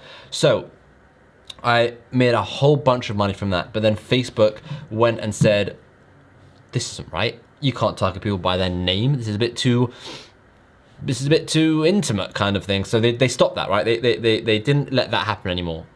And I had to kind of change it up a bit, which I did, right? I changed it up to job t-shirts, and that is still a thing. You can still do that. And I made some really good money, like bartender, electrician, technician, plumber, all these kind of t-shirts. Now you're thinking, who wants to wear a t-shirt with their name or with their job on it? And you'll be surprised, a lot of people actually bought these t-shirts. My most popular one was my bartender t-shirt, right? I think it was like, I'm a bartender, what's your superpower? Just really basic t-shirts like that, right? I went from the name t-shirts to the bartender t-shirts, and this all happened really, really quickly. The name t-shirts I was doing for about a month, maybe a month and a half. Then I started doing the job t-shirts for about another month and a half. This whole process was probably about 4 to 5 months, not even, maybe 4 months. And then after the job t-shirts, I continued doing those, and I wanted to try and mix up, and I wanted to have one viral t-shirt. So I tried a lot of different things, and then I hit my viral t-shirt, and it was a Father's Day t-shirt. I released it just before Father's Day in June, and I did this twice. So I did this over 2 years. And I know I said all this money was made in a couple of months, and it was. The following year that I released it, it didn't do as well as the first year. But at Father's Day, I released a Top Dad t-shirt, going off the spoof of like Top Gear, but it said Top Dad. And obviously I did all the checks, trademarks, all those kind of things, and it was absolutely fine. I didn't want to do anything that I wasn't allowed to be doing. But that t-shirt made a ridiculous amount of money, more than any of my other t-shirts combined. This was crazy because I did all of this at the age of 18 or 19 at this point, because I started when I was 18 and then I turned 19 in February, and I just continued. And it was mental. It was absolutely mental. And you can literally target these things to this day. And I'll show you, well, I'll actually show you now how you can target. Let's go to Facebook ads. I'm gonna show you how you can target by job title or Father's Day kind of thing, how you can do this. So this is Teespring, by the way. So they have a lot more products now. They've got teddies, they've got bags, hats, phone cases. When I did it, they literally just had t-shirts, and they were very, very basic t-shirts as well. So if you click start designing, you can see they make a whole range of things now. Like leggings, socks. I might even get back into this. This is so cool. Yeah, they've got a lot of stuff. They've got home stuff, accessories. This is insane. Wow, this company has grown. I remember when I started, this company was kind of new, right? It was kind of new, and maybe that's why I did well. Who knows? I got into it really early, but besides the point, they've got so much more to do it, so you can 100% do it. Oh, I'm on the wrong ads account. This one has been blocked. I'm actually making a video about why my ads account got closed. That's a really interesting video, so you're gonna wanna check that out as well. But let's have a look, create an ad. So in terms of, let's just do traffic. Let's just continue. Right, so if you want to go to audience, okay, you want to do, create your audience, let's do, right, so you've got suggestions, right? Let's browse first. We've got demographics, we've got parents, all, parents all. Okay, so now let's make it men only. Where, genders, here we go. Gosh, I feel like I've forgotten how to use Facebook. You've got, so now it's men, so it's fathers. And now let's narrow the audience a bit and say fathers who like pugs. Okay, we have now got a small audience. Pugs, let's add more dogs. Add that one. Poodle, Beagle, Chihuahua, Golden Retriever. Right, we now have a father who likes dogs, and we can make this t-shirt just before June. I think Father's Day is Father's Day 2020. Do this in 2020, you will make a mint. 21st of June. So I would launch this maybe in May, right? The first week of May, I would launch this t-shirt. It's a great time to start buying your Father's Day gifts. Okay, so you can do a t-shirt targeting fathers who like dogs, and you can have something specific like a Father's Day thing with like a dog involved, and you will make a killing. It's so targeted. You can make it even more targeted than that, but how targeted is that you can literally target someone who is a father who likes dogs, and you can launch it just before Father's Day? Come on, do I need to convince you of this anymore? So this is literally what I did. I did a bit of research and I went into it and I did it like that, and it made so much money, like so much money. So if you want to get into t-shirts, 100% I recommend you get into t-shirts. I actually think I might get back into it because they've got these cool leggings, which I feel like I can sell. They've got socks that I could sell. They've got so much stuff now. It's so cool. It's so cool. They've got shower curtains. It's so much stuff. So I would 100% recommend doing that. This is what I did when I was literally 18, 19. I made a lot of money, and it was something like 70,000. Let's have a look and go listings. I haven't done this in a while. Let's just go to all time. Something like, what is it? It's just loading.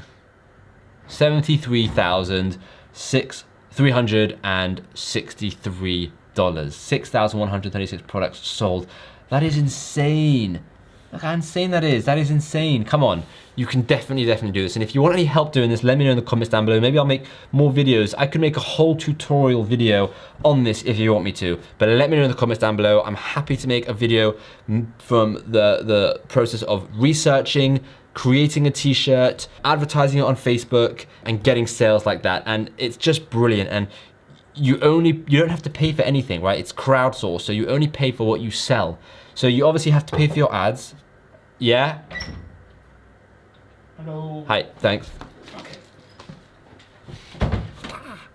You obviously have to pay for your ads, obviously that makes sense, but you don't have to pay for the t-shirts up front. So it's a brilliant business model because you don't have to put your skin in the game in a way. Like, you don't have to spend thousands on stock of t-shirts when it's crowdsourced, so you only sell them, you only pay for when you sell one. So it's just a genius idea. Let me know in the comments, and if you've heard of Teespring, give this video a like, but let me know in the comments if you want me to make more videos like this, and I'll happily make a full tutorial for you. I'm not gonna make a course about this, but happily give all this information to you for free. Just let me know in the comments if you want it. Yeah, I thought it was pretty cool. I thought it was a good video to make. Literally, if I was able to do this at 19, there's no age limit. You can do this at 12, you can do this at 13, you can do this at 15, you can do this at 60. There's no age limit to doing this. You don't have to get on video, you don't have to show yourself. You can literally just be behind a computer, make some cool designs, and these designs can say anything. Look how basic my designs are. Look how basic this design is, right? It's just really basic. And they, of course I'm awesome, I'm a Lance, right? This sold thousands, and this is it. This is the t-shirt. This is the website. Like, they do the whole thing for you. If you want to buy, you should click add to cart. You don't have to. I don't have to pay for any of this, and it's that easy. It's really that easy, and I highly recommend doing it. It's also good fun. And if you don't know how to design, there are websites like Fiverr that you can get designs on. There are websites like 99 Designs. But to be honest, there are so many designs. But let me know in the comments if you want me to make videos about this in more detail and actually give a step-by-step. So thanks for watching, and I will hopefully see you in tomorrow's video. If you haven't subscribed, hit that subscribe button.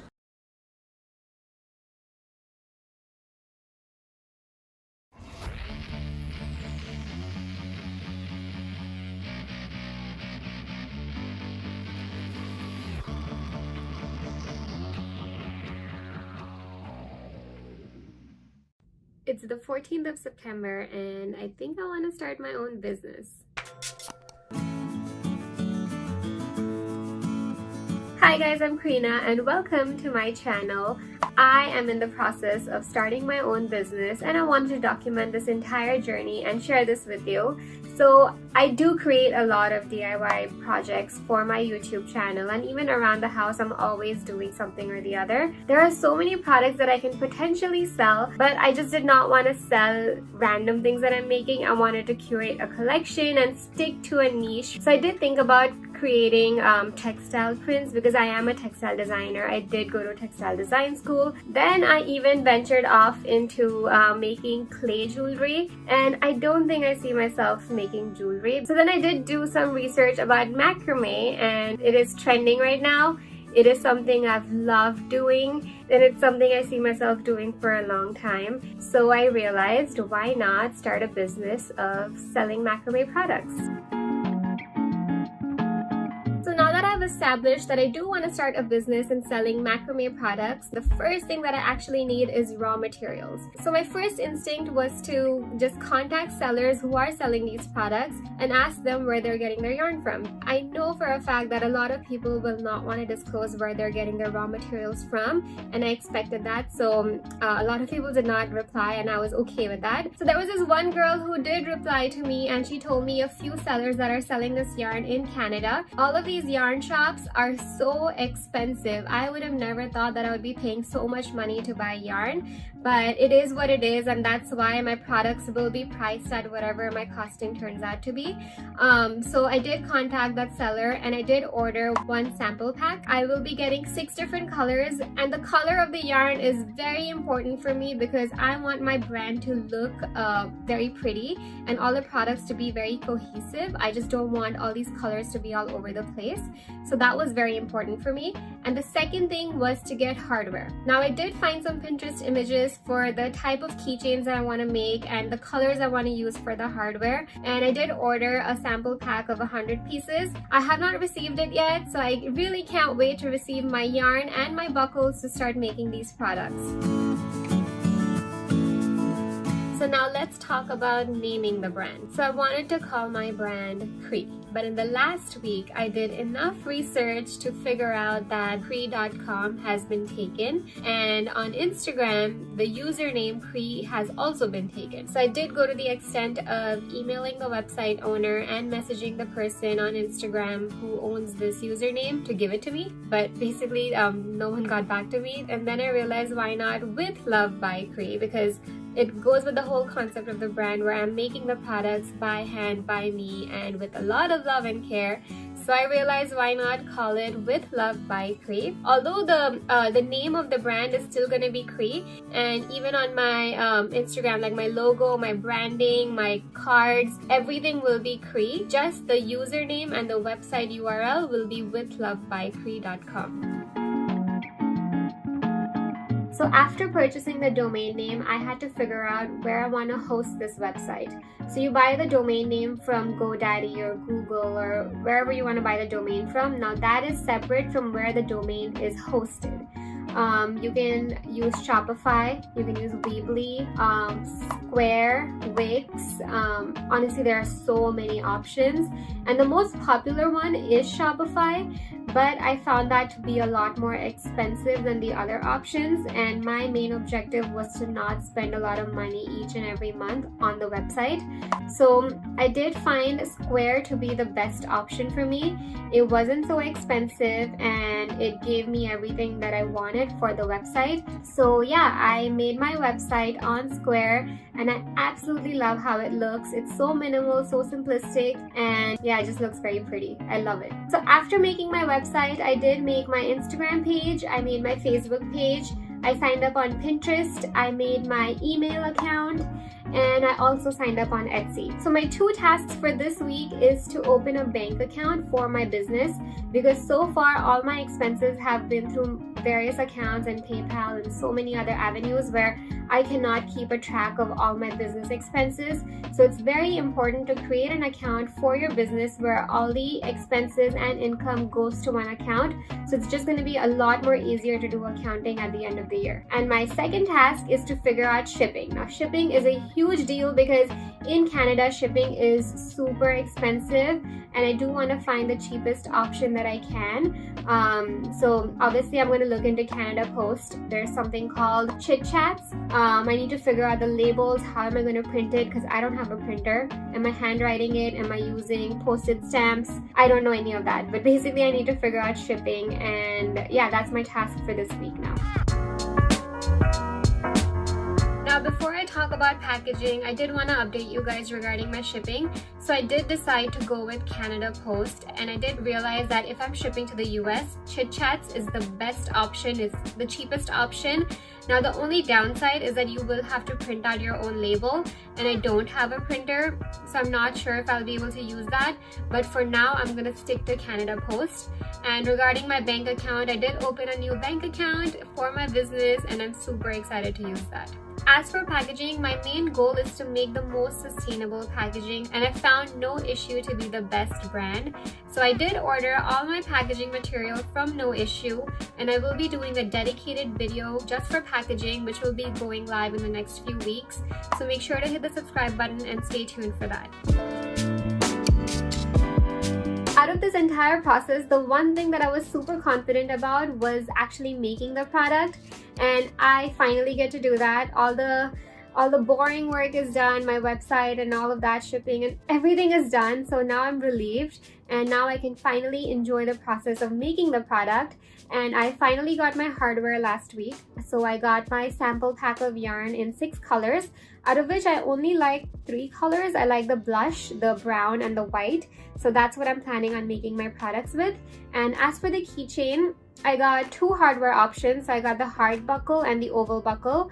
I'm planning on launching both of them in 2 different styles.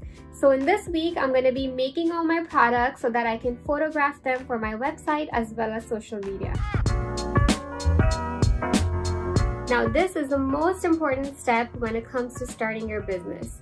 I cannot physically get in front of the customer and sell my product. The only way the person can actually get a full sense of what I'm selling is by looking at pictures, videos, my Instagram feed, my website, and just read the text that I write under it. My main focus when I started the business was to make sure that my feed looks very pretty, and all of this worked out very well because my product colors and my Instagram feed colors were all in sync. And this was very well thought about. I knew before I started my brand that this is my main focus, and I was willing to spend as much time as I needed on this step. Even the props that I used to take these pictures were all part of the same color family, and I spent a lot of time on Lightroom and on Photoshop. So all the hard work is done. I have made my products, I took all my product photos, and all the pictures have been edited. And I use this app called Preview to curate my feed. It is midnight of November 1st, and I have finally launched my brand. I have publicized about it on my main Instagram page, and I've let everyone on my friends groups, on WhatsApp and family groups, everybody know about my brand, and I've promoted it in any possible way that I could. And guess what? I already got my first order for a keychain. Somebody purchased a keychain with their money, and they want to pay me to buy a product that I made. How incredible is that? Because this thing was a long time in the making. Obviously, I spent 2 months to make this brand, to figure everything out. But mentally, it was a 4 to 5 year process. It's been so long that I've been wanting to start my own business, but I never really got around to doing it because of so many factors. And I finally did it, and my brand is launched, and someone has already purchased a product, which is mind-blowing. I still can't believe it. But yeah, anyway, I am super excited for what 2021 has in store for my brand, and I have planned so many things for what I want to do. And yeah, thank you so much for watching this video. If you have a few seconds, make sure to click the link in the description box. So I have linked my website as well as my Instagram. Please follow my Instagram business page. That would mean a lot to me. As you have seen, it's been a long time in the making, and every little follow or like or share or comment really means a lot to me. Thank you for all your support. Thank you for watching this video, and you'll see me very soon in my next one. Bye.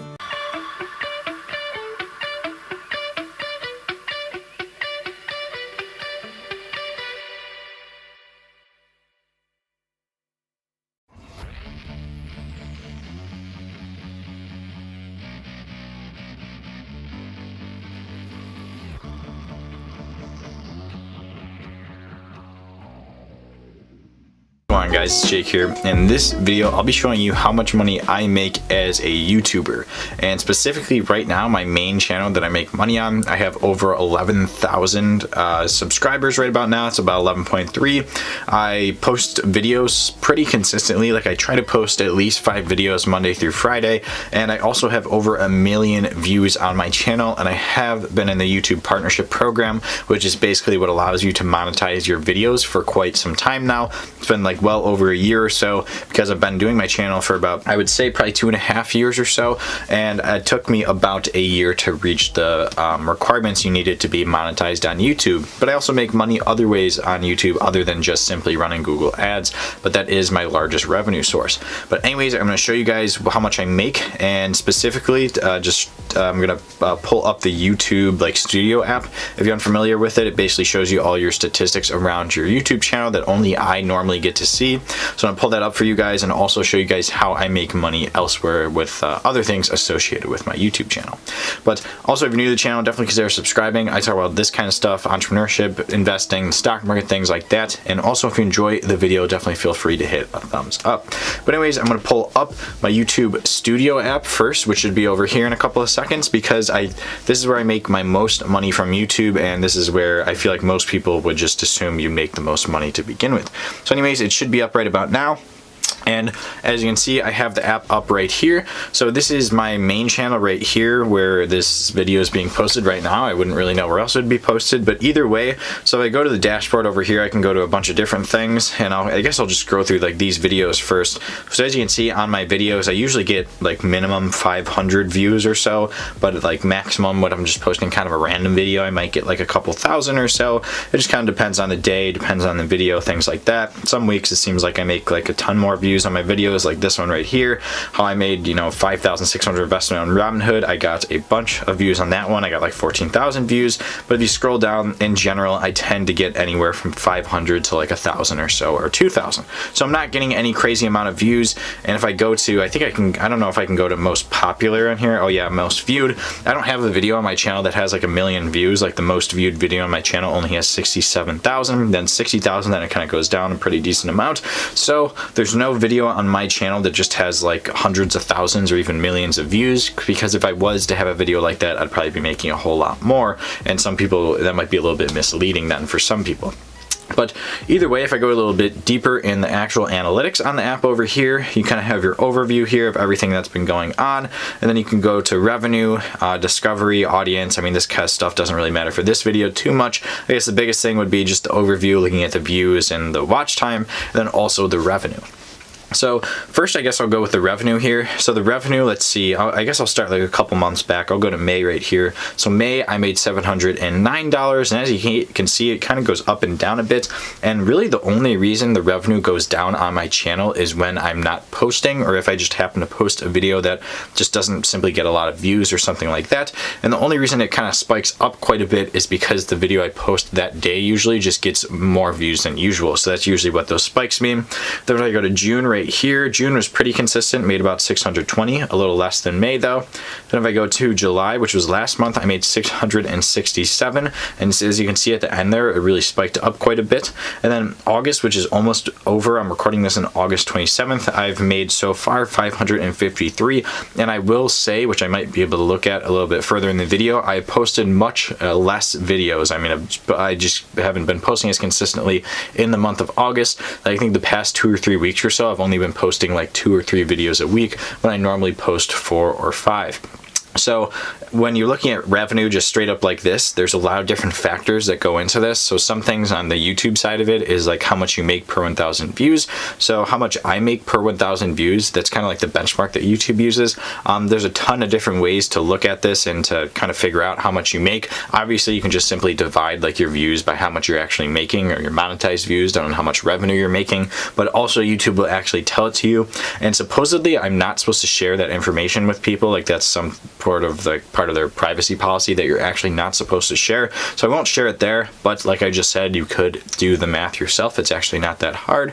And also some other things that I've noticed just being with YouTube for quite some time now, and just overall just marketing and advertising, how much advertisers actually pay goes up and down throughout the year. So typically when you're looking at, before Christmas time, like November, December, and around that time or so, give or take a month or so, usually the advertisers are willing to pay a whole lot more, obviously because Christmas is coming up. And then a lot of times actually you'll notice as well in January and February, a lot of advertisers are dumping off some of their leftover revenue from the year before. But then also you notice months like August, it usually is quite dead. Usually advertisers are paying a lot less because it's kind of like the middle of the year, end of the summer, there's not a whole lot of things going on.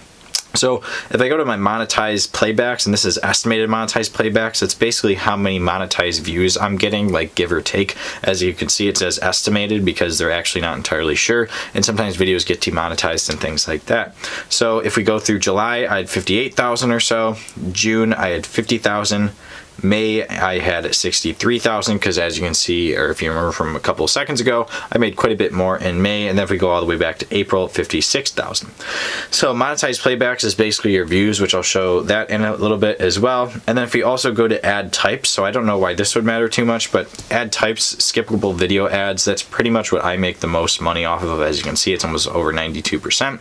I feel like a lot of people might think that like the non-skippable ones make more money or something like that, but it is definitely, at least for me, the skippable video ads, because I've heard a lot of people say for some reason like the non-skippable ads make more money, but for me they haven't, so I don't really know. And also a couple other things to note, I don't like purposely try to make all my videos 10 minutes long like some creators just so they can add 16 ads in the videos. I just simply do that once in a while. If I remember, if my video is kind of longer and I think there's room for ad spaces in between it, I will put in ads in the middle of the video, but most of the time there's only ads before the video and after the video on my channel. And of course I might do some sort of ad myself, but anyway, so if we take a look at the top earning videos, yep, okay, here we go. As you can see, like some videos make a significant amount more than other videos. So that one, like I was talking about earlier, that had quite a few views, it made me $177 in the past 28 days. If I break it down into the month category, as you can see, there's definitely a lot of videos that make me quite a bit of money specifically, even if they're not posted within that month. So the top 3 videos, or I should say, out of the top 3 videos, 2 of those videos were not posted in the month of August, but they actually made me a pretty decent chunk, and they were ranked in the top 3 of the videos that made me the most money, or my top earning videos. So that is one thing to take into perspective with YouTube, unlike some other, I guess, like passive income or business adventures, whatever you might want to call it. Things that I did in the past can definitely make me a ton of money, because like those videos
Hi guys, welcome back to my channel. If it's your first time here, hi, my name is Sarah, and if you are returning, thank you so much for coming back. If you haven't subscribed to my channel and you've been watching my videos for a while, I don't know what you're doing, but it would be nice if you considered subscribing to my channel, because I mean, I'm giving you guys this information for free.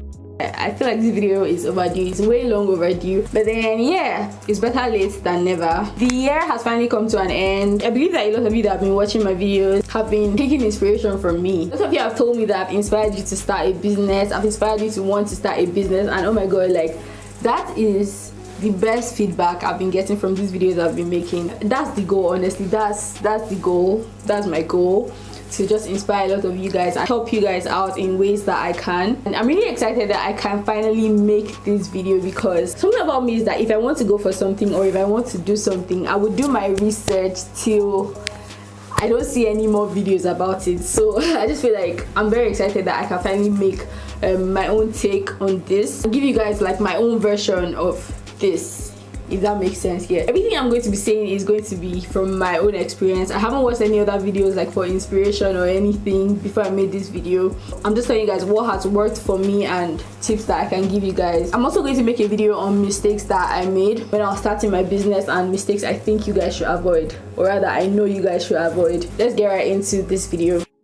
I don't know what I'm going to title this video, but then basically in today's video I'm going to tell you guys how I was able to grow my business and how you also can grow your business and how you can increase your sales. Even though you haven't started your business, like this is a very good video for you to watch. It will just help you to know things that you should do when you're starting your business, things that can help you to increase your sales. So when I was starting my business, this is one of the videos that I was searching a lot for: how to increase your sales, how to promote your business, how to make your name out there, and all of that. Like I know that I watched a whole lot of these videos when I was starting my business, and I'm so glad that I did, because it helped me to know. I wouldn't say everything I did was just based off of my own knowledge or anything. No, I watched a lot of videos and I did a lot of research. I was watching a lot of people that had succeeded in business, people that have done well in business, and I was trying to, I wouldn't say copy, but trying to like imitate what they did.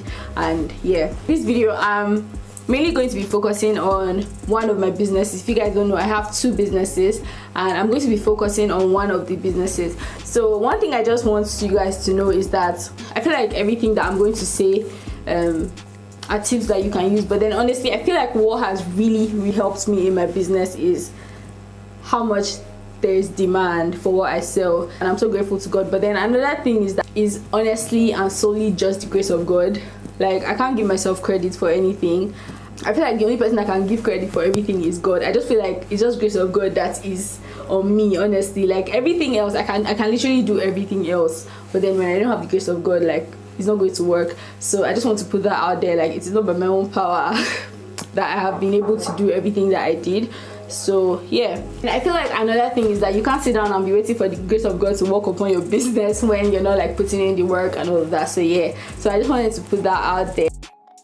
Come up with a couple of tips to follow to help increase your sales and to grow your business and all of that. So I'm going to put a picture here. Everything that you're seeing here is a result of 1 week sales. Yes, 1 week sales. And I'm just going to tell you guys everything I did to help me grow this business and to help me get this result that I got in 1 week, in just 1 week. I wanted to make this video before Black Friday, like just to help you guys know what to do when you're preparing for Black Friday, but then unfortunately that wasn't possible because Black Friday sale was just 1 day sale. But then like I'm just going to try and be more realistic with you guys. Like you can't really just work for just 1 day. So this was the result of 1 week sales, and I did stop selling after 1 week. The first thing is that I was consistent. So consistency is what is going to help you grow in everything, basically. I feel like a lot of people say consistency. When you're talking about how to grow your YouTube channel, people say consistency, how to do whatever. People are always saying consistency, but then I feel like it is not overrated. Consistency is so important. I've gotten a couple of comments from people telling me, oh, I want to give up on my business because I'm not doing well, blah blah blah. I feel like you never really know when your business is going to take off, or when this is going to happen or that is going to happen. Some of my businesses might not be doing well, but then honestly I feel like that's not an excuse to give up on the business, because you never know. Like consistency this is like the main thing I'm going to tell you guys. So every other thing that I'm going to say, you need to apply consistency in it. I'm going to talk about promotion. You need to be consistent in promotion. Quality over quantity. You need to be consistent in the kind of quality that you produce. So yeah, we're going to go onto that. So the first and the main thing is consistency. Like, you just need to be consistent in everything you do. The second thing that really helped me, promotion. Social media is basically free. Like, social media is free. You don't need to pay to be on Instagram. You don't need to pay to be on Facebook. You don't need to pay to be on Twitter. It is basically free. I personally try to post at least 3 times a day. Sometimes there are days I post at least 6 times a day. I'm not even joking, but then I try to post as much as I can, and just to remind people that, yo, I'm here, I'm relevant, and you need to buy my stuff. There's a Nigerian brand that's always wanted to try and all, but then I feel like it's because of their promotion that literally forced me to buy their stuff. You guys, their ads were literally always popping on my feed, and I was like, you know what, I'm going to buy these brushes. And I'm not even joking, once I bought it, the ads stopped popping on my feed. But promoting your business is so important. Don't ever think that enough people have seen your page, or enough people have seen your business, or you've posted enough and nobody wants to buy. No, let me tell you something. There are over how many, 7 billion? Is it 7 billion or how many? I don't know. There are so many people in this world, and not everybody has seen your post. Not everybody has seen your business. Not everybody knows about your business. So promote like nobody knows about your business. So yeah, when I say post, I post at least 3 times a day. It doesn't have to be on your feed, because sometimes like you've already posted this thing and you basically have nothing else to post. I feel like just reminding people, maybe reposting on your story or something, that's going to help very well. Just reminding people that you're there. Another one is to run ads. I've gotten a lot of questions on how I run ads, what card I use. I use my Nigerian card to run ads, my Nigerian bank card to run ads, but then GT Bank particularly doesn't work. I don't know why. My GT Bank Naira card doesn't work for ads. I don't know. So I use like other banks. I believe every other bank apart from GT Bank doesn't work. But then my GT Bank dollar card works for my ads. Gotten that question, that's why I just thought I should put that out there. So I use my Nigerian cards to run ads. I don't know about GT Bank. Even sometimes when you're trying to order stuff online or pay for something online, GT Bank cards don't work. Like their MasterCard. Visa cards work. I have a Visa card, so and the Visa card works, but then my MasterCard doesn't work.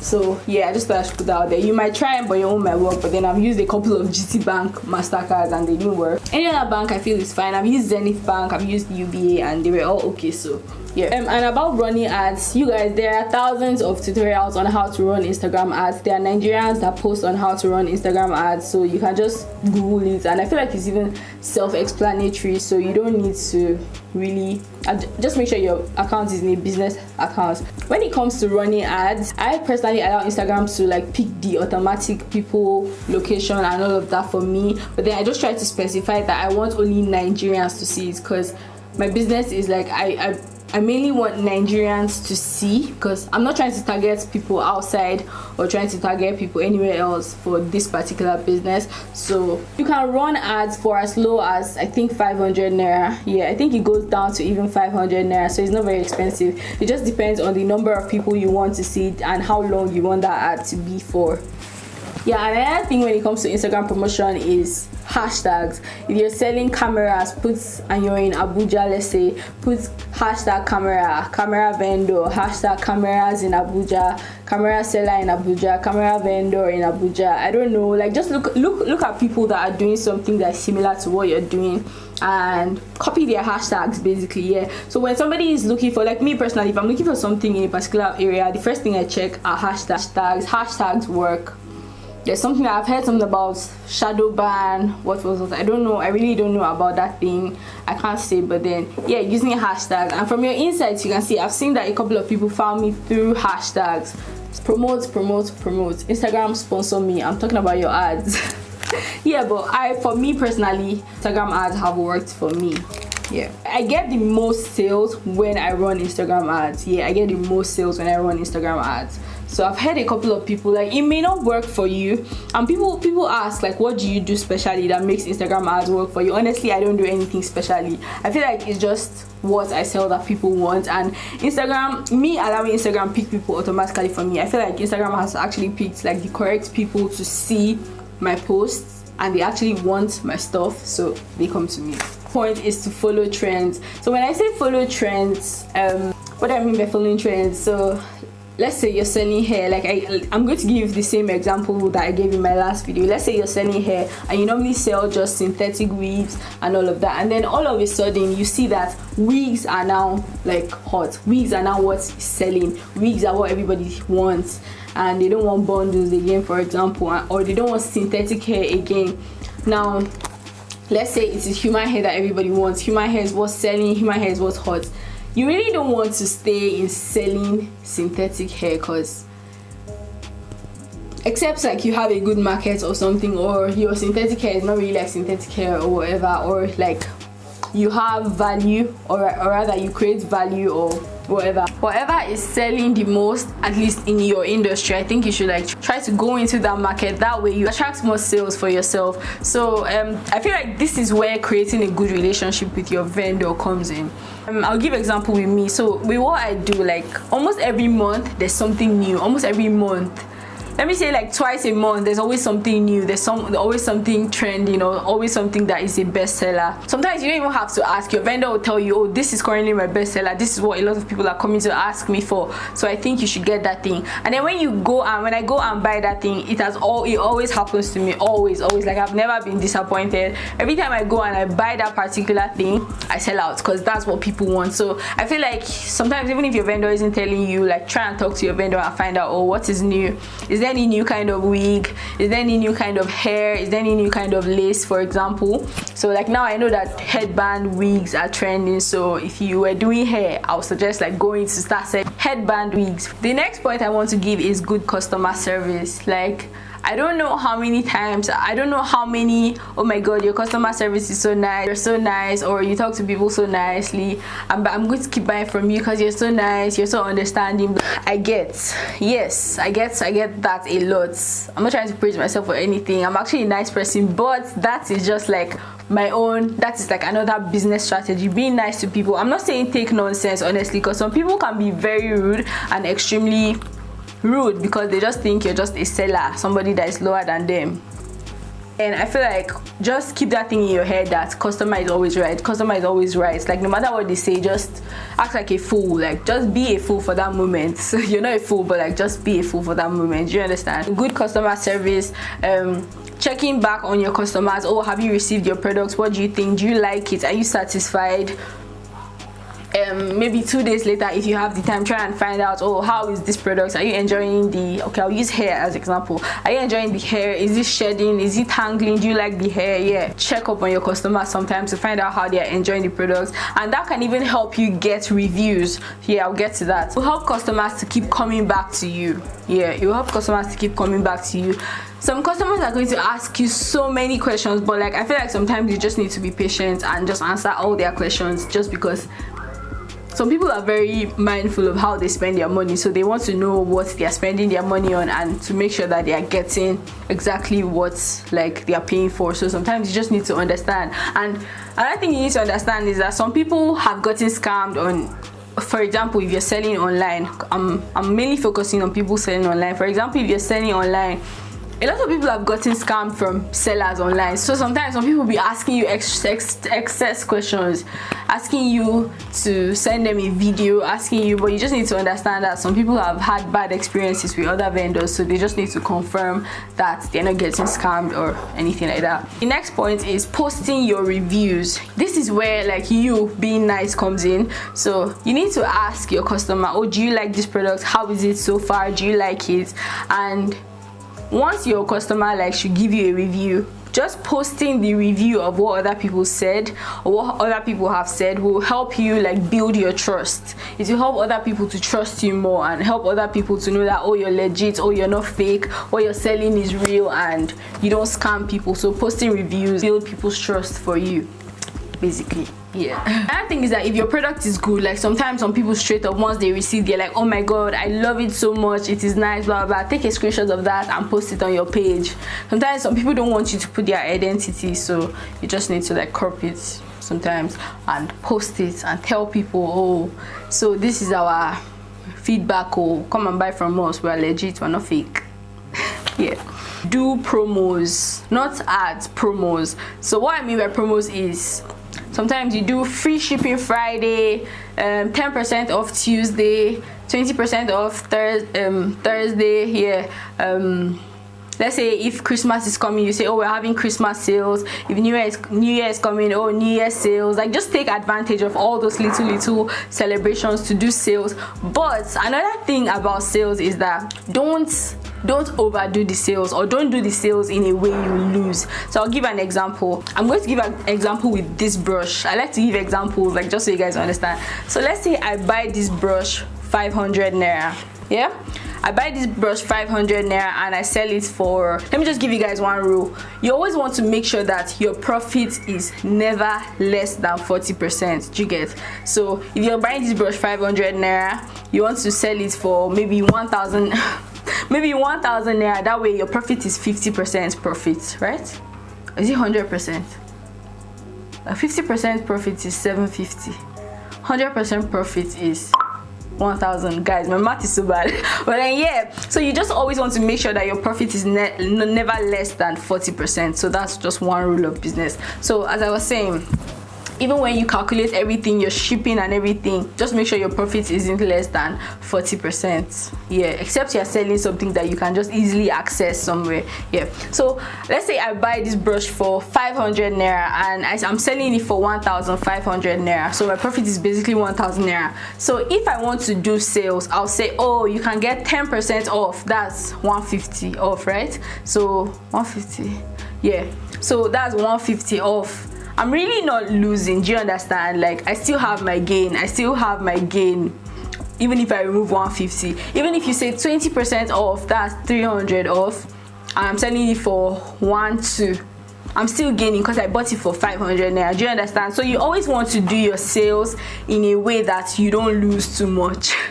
You don't want to go and lose. You don't want to go and say, oh, 50% off. And so yeah, you always want to do your sales in a way that you don't really lose. But then one thing with people is that people like free stuff. Anything discount, anything promo, anything, they like it, they love it. But then you have to be wise while you're doing it. You make sure you're not losing too much, or you're not even losing at all. Quite a number of other vendors are more expensive than me because I feel like I've hacked the way to get stuff for, I won't say really cheap, but then quite cheap in a way that I can make my prices cheap too. So my stuff are kind of way cheap compared to other vendors, because like I feel like other people buy from America, UK, all these places, but me, I'm buying from China and it's still quality. Do you understand? And these people that you're buying from in America and UK, they are buying from China.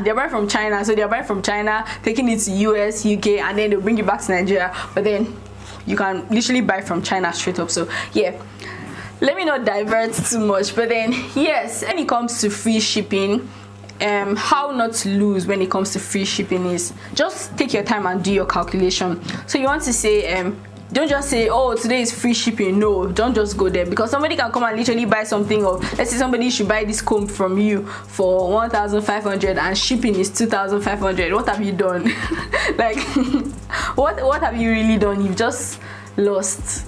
You've lost a lot of money, and you just paid 2,500 for nothing. So you want to say maybe free shipping on all orders over 10k, or free shipping on all orders over 15k, or something like that. So you just want to be wise while you're doing it. So if you do free shipping on all orders, let's say over 10k, maybe you can equate that to maybe 20% off.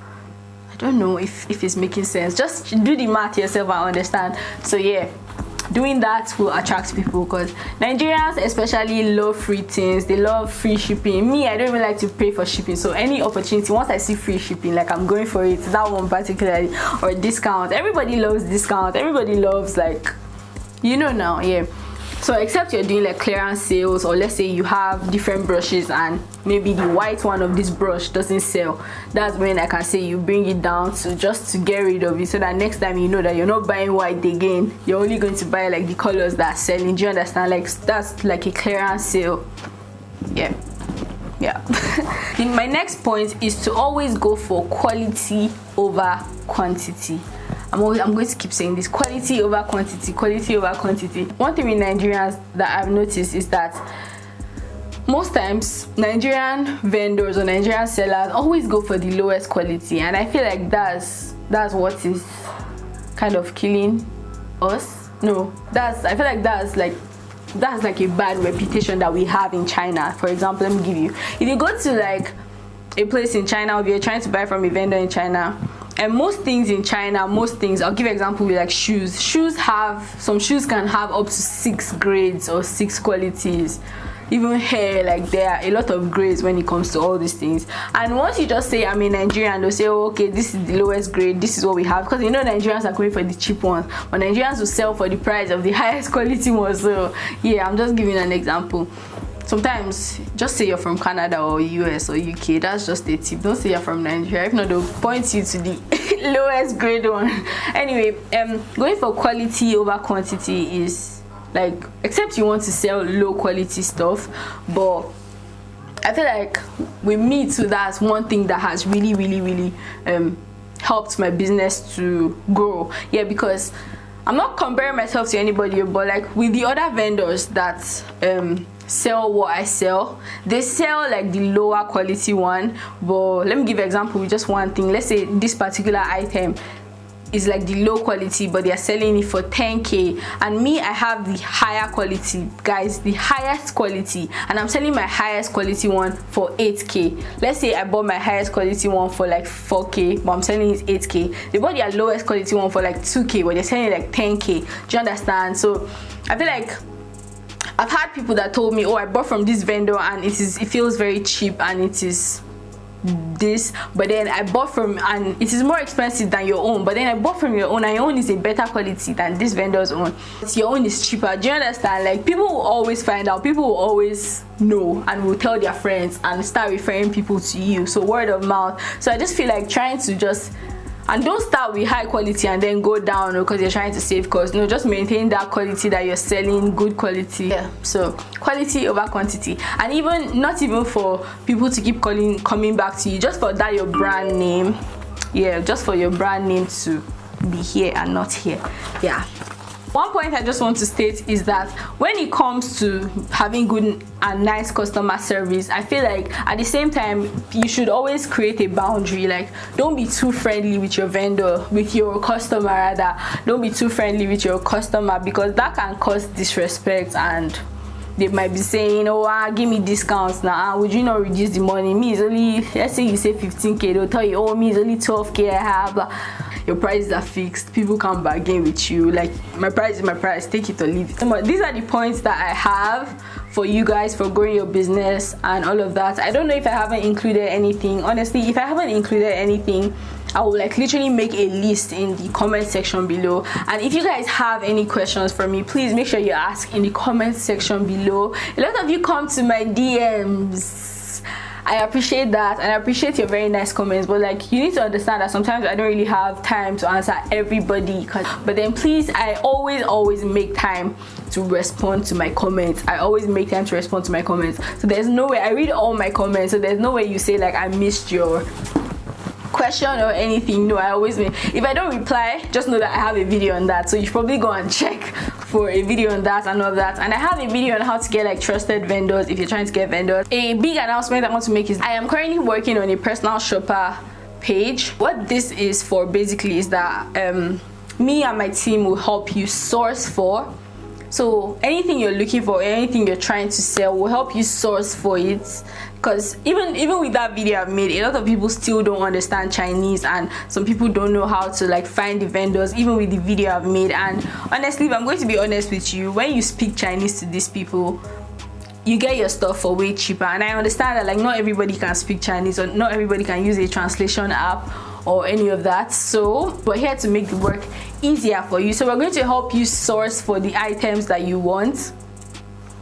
We're going to help you source for the items you want. We're going to help you buy the items. We're going to help you communicate with the vendor. We're going to help you buy the items. We're going to help you bring the items to Nigeria or wherever you are. If you're in Ghana, we'll help you transport the items to Ghana. If you're in Kenya, wherever you are, we're going to help you do all of that. And it's for a very small fee. That's like our own fee. If I tell you guys the fee, you feel like it's unbelievable. You guys won't even believe it. But then yeah, I'm basically working on that. Like, it's going to be for a very small fee because you guys are my subscribers and you guys basically pay me by subscribing and watching my videos. So that's why I'm making the fee really, really small. Thank you guys so much for watching this video. I really hope you guys enjoyed it. Let me know what you think about this video. Leave a comment below and make sure you subscribe to my channel. Thank you guys so much for watching this video. I really hope you enjoyed it, and I'll see you guys in my next video. Bye.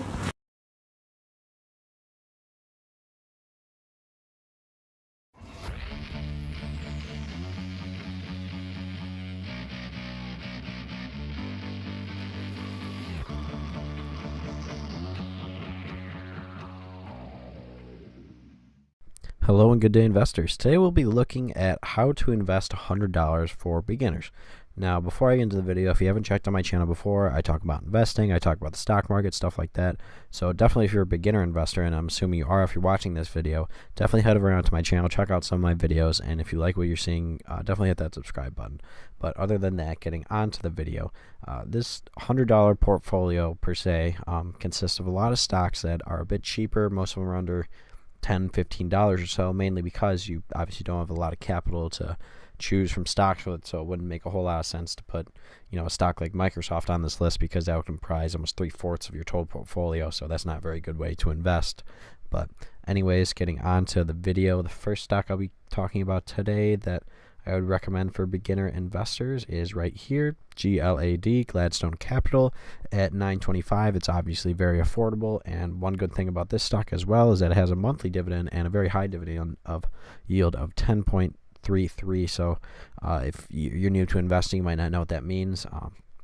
GLAD has a monthly dividend as well as a very high dividend, so 10 is pretty high. Some may see that as risky, but GLAD has a good history of that, so it may not be very risky. But as you can see right here, it says number of shares. I had 7, amount per share 7 cents. So it gives me 7 cents per share every single month.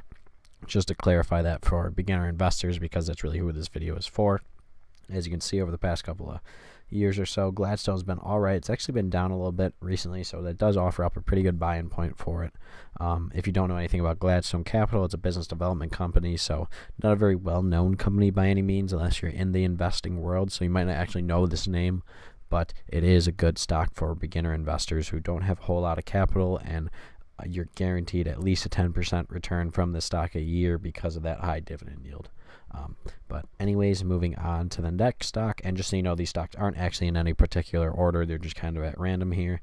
But the next stock right here is Twitter, TWTR, and obviously if you're a new investor, you're probably young, so you most likely use Twitter and know what Twitter is. Twitter actually currently, if you probably didn't know this if you're a new investor, but currently isn't very profitable, and by that I mean they're not making more money than they're spending each year. But that is probably going to change in the future. Twitter is a relatively new stock still right here. They've been a bit stagnant over the past couple of years or so. But I believe that they're going to find a way to increase their ad revenue and stuff like that because, honestly, people are using it a lot. And I think Twitter's still very big. Their user growth is still around the same, but it still is growing from the information I've seen. So Twitter still has a lot of upside.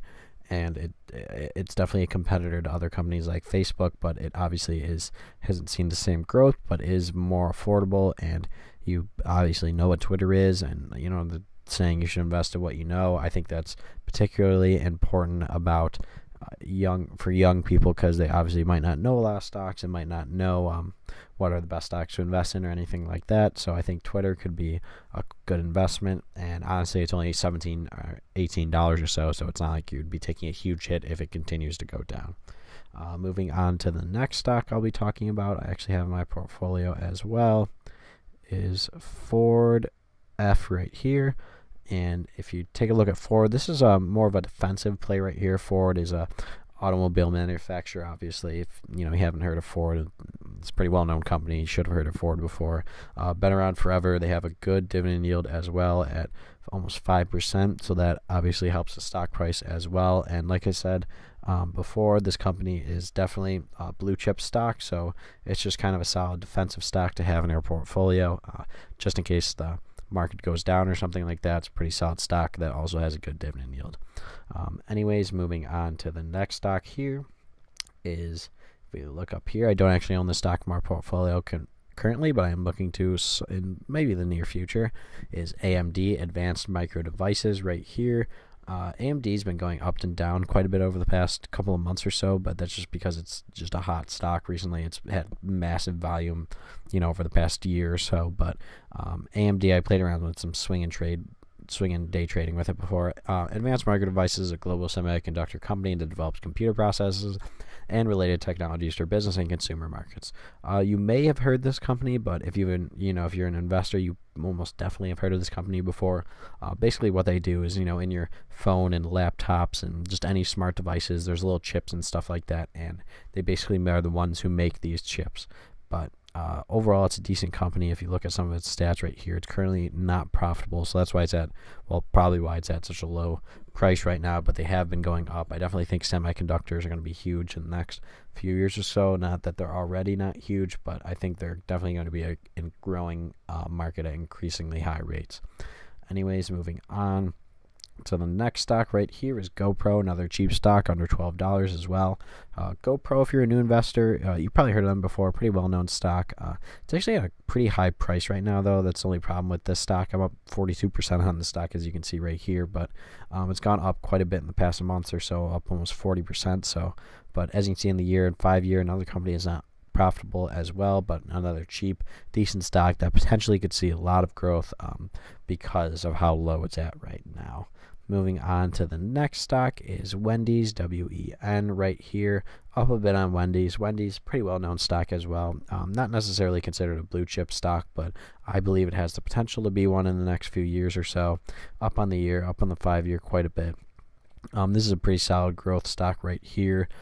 It's one of the restaurant/fast food stocks that are quite cheap.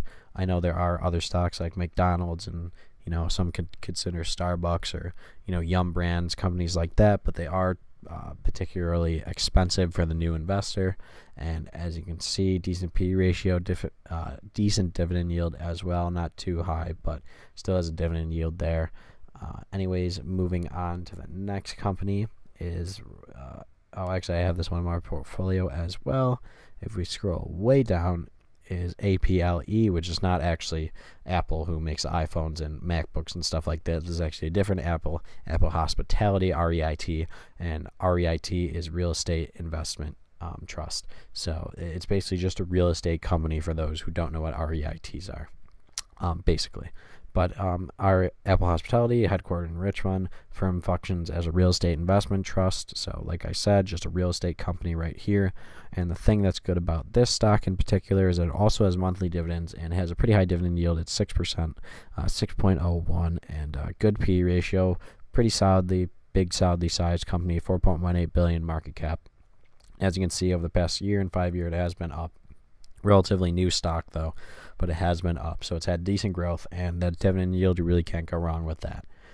Moving on to the last stock, which I also own a share of, is Fitbit, FIT. Fitbit right here. Fitbit's kind of a newer company. I believe it came out pretty recently, 2007, only 10 years old right here. So this company is very new. I really like Fitbit. I really like smartwatches in general, but Fitbit, like a couple of these other companies, currently isn't profitable, but I expect them to be profitable in the next couple of years or so. As you can see, I am up quite a bit on Fitbit, up 17%, so that's not bad either. Even though they haven't had the greatest growth over the past year and 5 year, they are up recently, and I can definitely see their sales increasing. A lot of people were kind of critical of the Apple Watch, and the new Fitbit people actually liked a lot. So we'll have to wait and see what happens with that, with the sales numbers and everything. But I really like Fitbit. I think everyone's going to own a smartwatch. I don't agree with this news article right here. Essentially now owns the entire high-end smartwatch market. Definitely don't think that's true at all. But Fitbit Ionic, definitely a good watch. Have to see how the sale numbers ends up with that. I'll definitely keep my eye out for that. But other than that, guys, that's it. I think this tops the portfolio out at like $95 or something like that. So obviously you could buy another share. I'm assuming, you might not be investing exactly $100. So if it's a little less, a little more, that's why I put it at this amount. So if you have a little over 100, you could buy another one of these stocks. I would probably buy either Glad or APLE simply because they have that good monthly dividend yield, so you can keep reinvesting that. But or you could just, you know, try out with some penny stocks, or just keep it as cash and wait to see if one of these stocks drop to buy it in at a better point. Another thing, obviously, is that not all these stocks might be at the best buying point. Someone like GoPro's been up 40% over the past 3 months, so that's definitely not the greatest buying point. So you might want to buy some stocks that are more down in the, you know, recent months or year or two or whatever. But other than that, I hope you enjoyed the video, guys. I try to make this portfolio friendly to the new investors so that they can kind of get an idea what these stocks were. Try to use some well-known names as well as some not-known names. I try to diversify it a little bit, not all in the same sector. Some of them are, I mean, there's only 2 or 3. It's not every single sector in the market, obviously, but it's kind of hard to find a solid cheap healthcare stock under $10 or a solid cheap utility stock under $10, because I was looking through those sectors and they're really more risky. But other than that, guys, that's really it for today. I hope you enjoyed the video. Like I said before, if you haven't checked out my channel, I talk about investing, I talk about the stock market, stuff like that. So if you're interested in any of that stuff, definitely head over onto my channel and check it out. But other than that, thanks for watching.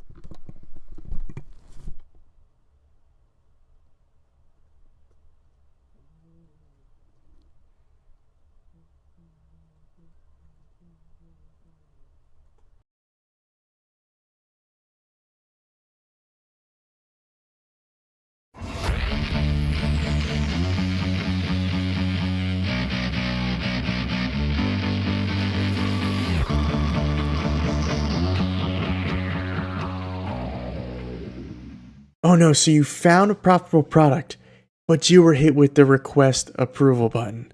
This has happened to all of us. So in this video, I'm going to show you exactly how to get ungated in certain brands and subcategories and why you should want to get ungated. Now keep in mind, stick through the whole video because I'm going to have a bonus tip that'll help you get a higher chance at getting ungated. So I hope this video helps. What is going on, online retailers? And if you're new to this channel, welcome. If you don't know me, my name is Mike Roscoe, and I coach people on how to start, build, and grow their own online retail business. And this is sometimes commonly referred to Amazon FBA wholesale by others. Now, if you don't know what online retail is, it's simply legally selling big name brand products such as Disney, Hasbro, Mattel, Sony, Microsoft, Procter & Gamble, all those big popular brand names. Now in this video, I'm going to show you how to get ungated in these big name brands and certain subcategories and why you kind of want to be ungated, right?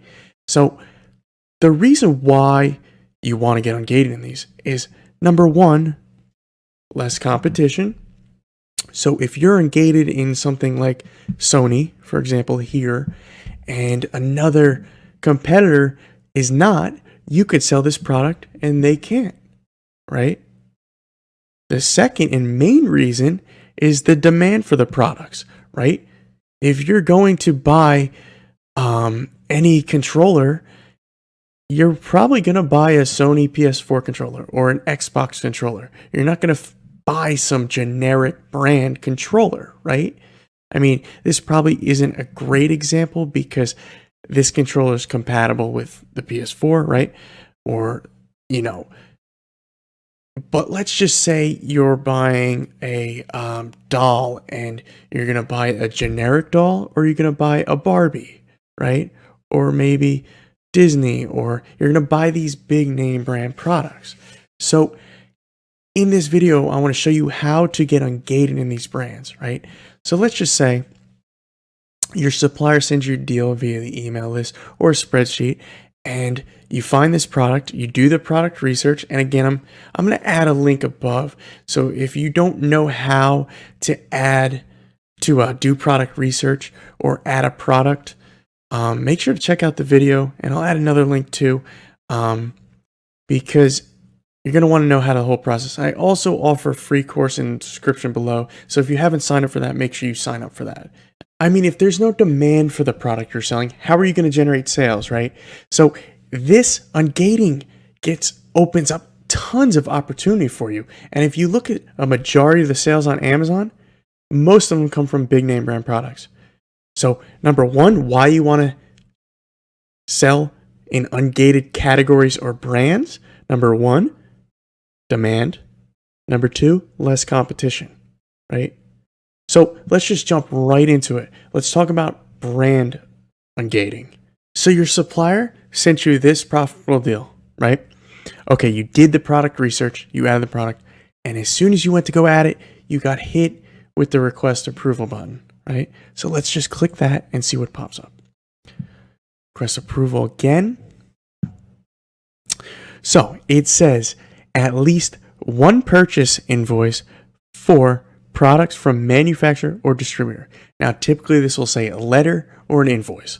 Now, if you're dealing with big brands like Sony, Microsoft, Nintendo, Mattel, Hasbro, don't contact them directly and try to get a letter from them. You tell them, oh, I need to get ungated on Amazon. No shot you get a letter unless you know the brand owner, right? So what you want to do is a majority of my suppliers will send me a finalized invoice prior to purchasing. It's a win-win, right? So if, let's just say I purchased this amount, $5,000 worth of controllers, and I'm not ungated, and I already purchased it, but I can't sell it. So I'm backed up $5,000. That's $5,000 plus the profit that I could have used towards buying more inventory for next month, right? So it's a win-win situation for both of us. Now, I just want to show you what needs to be on a finalized invoice prior to you submitting it to getting ungated. Now, I have the notes up here, but I'm going to read off what needs to be on the invoice. I'm not going to show you because obviously my company name, the supplier's name, it's privacy. So I don't want to show you all the information. So what you're going to need on the top left corner, it's going to be my company name. Let me pull this up again. My company name, my company address. So it's going to be your company name, your company address, your supplier's address, your supplier's name, phone number, and website. So again, supplier's name, address, phone number, website, which is going to be all up here in the top right corner. I'm not going to scroll up. And then to the right, it's going to say ship to. Where is it shipping to? Now, typically, you're shipping directly to FBA warehouses. I spoke about this in the shipping videos. If you haven't seen those, make sure you check those out. I'll add a link above. You want to ship direct because you're cutting the cost. So if you ship from your supplier to your house or warehouse or wherever it may be, and then to the FBA warehouses, you're already eating into your profits because you're making an additional shipment, right? So you want to get your supplier to ship directly to Amazon FBA warehouses, right? So again, let me recap that. Your company name, your address, your supplier's name, address, website, phone number, right? And they definitely want the phone number because they want to verify if you're in fact purchasing from, right? So you also want the number of units. Now, if you send this, you can actually, this is the only number you can block out. If you were to send into Amazon a finalized invoice to get ungated in a brand, you can block out the rate. They don't need to know how much you're buying the product for, okay? So you want to send the quantity, the number of units, and the date of the invoice and date number. That's going to be in the very top right of this, right? You don't need the amount, you don't need the rate, okay? They don't need to know that. So just to recap, your company name, your company address, supplier's name, address, phone number, website, number of units, date of the invoice, and the invoice number. Okay? So let's get back to the screen. Oh, see, it actually says it here now. Omit pricing option. So you can actually check that. And it shows you now the documents must meet the following requirements. Your name, name of the address. Oh, and you have to purchase at least 10 units. I forgot to mention that. At least 10 units. And it says right here, please note that we may verify your submitted documentation by contacting product vendors you identify in your application. And that's what I just stated before. Dated on or after. So they typically like to do 6 months. By the way, I do want to mention why this business model is the real way to sell on Amazon. As you notice, when you try to get ungated in a brand, it asks for an invoice from a distributor or a manufacturer. This isn't retail arbitrage. This isn't online arbitrage. No arbitrage. You have to be working with a manufacturer or distributor to get ungated, right? That's what Amazon wants. So this proves that this is the business model to be in. So if you're doing arbitrage, you get a receipt from Target, Walmart, wherever, any of those big box retailers, you're not going to, that doesn't qualify as a verification for getting the products legally. If you want to legally obtain big name brand products, you have to be working with a distributor or a manufacturer. Just wanted to note that, right? So you get a finalized invoice prior to purchasing that product from your supplier. All you have to do, you ensure that all this information is on there, right? You want to ensure it. And you want to click select files, drop that invoice, it has to be a finalized invoice into here. And then in the comments, you want to put your company name, purchased X units. So here it would be 150 units on, and then put the date. Okay? Now, put your email address, and then put your phone number. That's optional. The phone number is optional. Put the email address, and then submit. Okay? So again, make sure everything's right on the finalized invoice. Put your company name has purchased X amount of units, 150 units, on the date. Put your email, click submit. Now it varies how long it takes. Okay? And one bonus tip, these are the bonus tips I have. All right? Number one, if it doesn't work the first time, people get frustrated and they give up. Keep submitting it. Sometimes it's just the Amazon sales representative. Okay? Keep submitting it. Bonus number two, do it late at night. They seem more lenient. I've had a higher success rate later at night. You know, you can have the most perfect distributor, the most perfect invoice. I shouldn't really say, but you know what I mean. You can do everything right, and it could be the sales rep that denies you. So just keep trying and do it late at night. Those are my two bonus tips. So I hope that clarifies any brand ungating. Now I want to go on to subcategory ungating. Now, what exactly is subcategory? Well, let me just type in Barbie. Let's see if any subcategories show various. What does this say? Okay, so perfect. Toys. You're going to be gated in certain subcategories, whether it's toys, female hygiene, lighting. There's going to be a bunch of just random ones that you're going to come across of. Let's see if I can find other ones. Let's see, Dove maybe. Oh, topicals, supplements, OTC medications. There's topicals, Advil. OTC meaning over-the-counter medications. Yep. So let's use Advil as an example. So you got this product from a supplier, you know, whether it was via spreadsheet, email, whatever. So you want to sell this product, but you see you have to request approval. You're gated in OTC medication products. Now, for some of you who haven't realized what gating means, it means restricted. You're restricted to sell these certain brands or subcategories. So you want to sell this, but you can't. So what do? Well, unfortunately, it's far more difficult to get ungated in subcategories than it is in brands. Okay. First thing you could do is you can ask your supplier if they have the proper documentation. Okay. I'll show you what that means in a second. But most of the time, they're not going to, so I wouldn't even bother. So again, you choose who you're buying it from, reseller, distributor, manufacturer. Most of the time when it's big name brand products, you're selling from a distributor, right? You're buying from a distributor.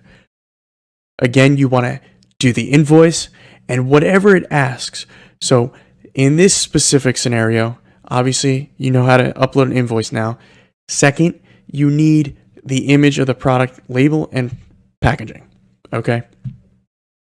Now, this is where you're not going to be able to get the documentation from suppliers, right? You could, but most of the time it's going to be tough and it might not even be worth asking. So either you upload an FDA registration screenshot, a GMP certificate, a COA, or any of the 4 here, okay? And you do the same thing. You know, make the comments on each, and you put your email address, okay? Now, what I did was the second option, right? I profited based off of brands that didn't require subcategory ungating. So what I did was I did the second option, which was auto ungating. So typically after 6 or 7 months of selling, you get auto ungated in these. Okay? You simply just request approval and instantly auto ungated. Now let's just say you say, "Oh, Mike, but I found this such a good product, profitable, not too much competition, and I want to buy it, but I just can't sell it because I just can't get ungated in subcategories." Now that method, the third way is to use an ungating service. Now I'll have a link in the description below to a certain ungating service, which is by far the best in my opinion. All right. Literally, if you cannot get ungated, he will refund you. All right. So again, he will refund you if you cannot get ungated. But he has such a high success rate that it doesn't even matter, right? So number 1, you can ask your supplier for the proper documentation, which doesn't seem like it's very likely. Number 2, you can wait until you get auto ungated, which is typically 6, 7 months, 6, 7, 8 months into selling if you have good enough volume, right? Number 3, use an ungating service, okay? So again, I hope this video helped you because, you know, for some reason it's not very clear for some people on how to get ungating, and I just want to make a video on it.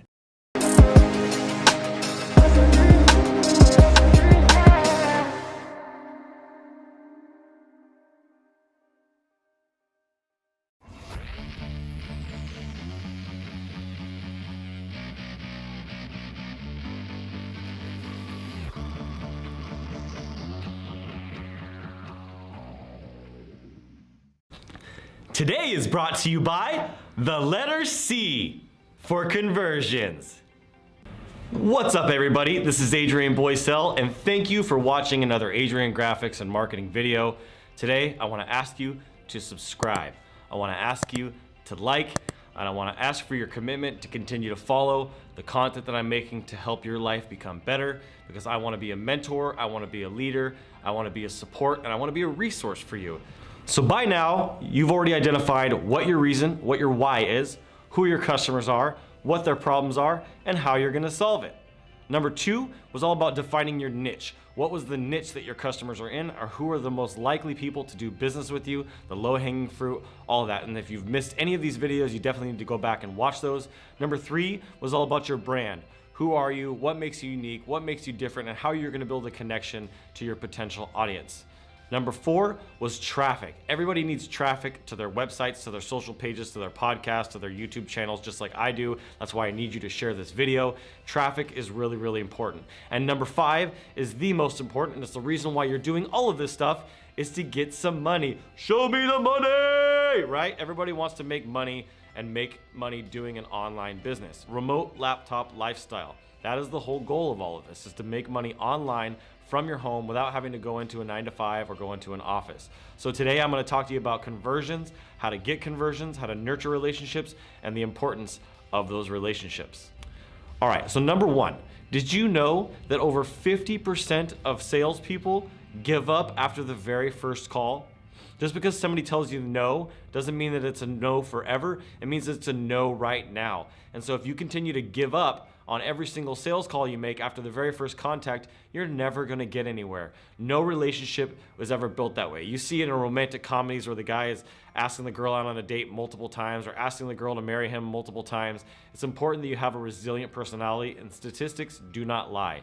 It takes between 8 and 12 contacts to convert somebody into a customer. And it doesn't happen overnight. Sometimes that can take 8 to 12 months, or it can take 6 to 12 months, or it can take a day to 90 days. It just depends on what type of business you have. Not everybody is ready to buy right now, but making those repeated contacts is going to help you stand out and increase your conversion rates significantly. And overall, what you want to do is nurture that relationship by adding value at each one of those contact points. Not just expecting to ask them for something or to ask them for their sale, but it's the golden rule of the 80-20. 80% of your conversations with them should be adding value, and 20% should be the ask. Another stat that you may not know is 89% of salespeople also give up after the 4th contact. That means almost 9 out of 10 salespeople will give up. That means if you contact them 10 times or 9 times, you're probably going to be the only person that's continuing to contact them and continuing to have that ongoing relationship. And at 9 contacts, you're going to have a 90% chance of when that person's ready to buy, they're going to pick up the phone and call you. That is a huge number, a 90% chance. Wouldn't you want that kind of success? There are multiple ways that you can contact somebody. It's not just by phone. Text messages are very, very effective.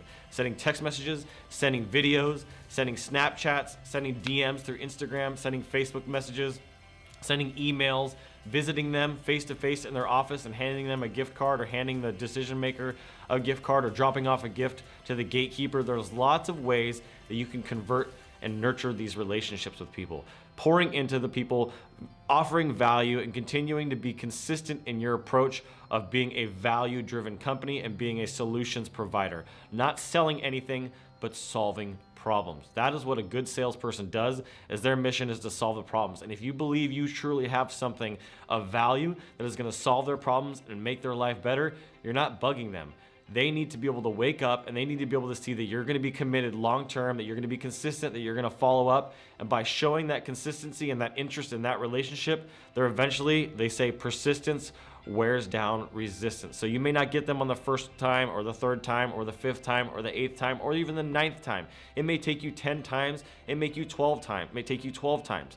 But eventually you're going to get through to them if you're offering value. If you have an irresistible offer like we talked about, you have something compelling, and you've built a connection, you built a relationship, you show that you're there for the long term and that you're there to build a real relationship with them, that you're not just there for their money, because that's not what this is about. This is about you going out there and improving the world with what you do, making the world a better place, doing better brands, doing better designs, creating better food, creating better recipes, whatever it is that you do for a living. It's all about being the best at that and providing a better service than what they currently have. If you don't think that you can provide something better than what they currently have, then they're probably not the right customer for you. Maybe you need to start with something more simple. So that's my advice for you today. I wanted to keep this one fairly short because there's a lot going on in my world, and I'm sure in your world, and I know time is of the essence, and I value your guys' time quite a bit.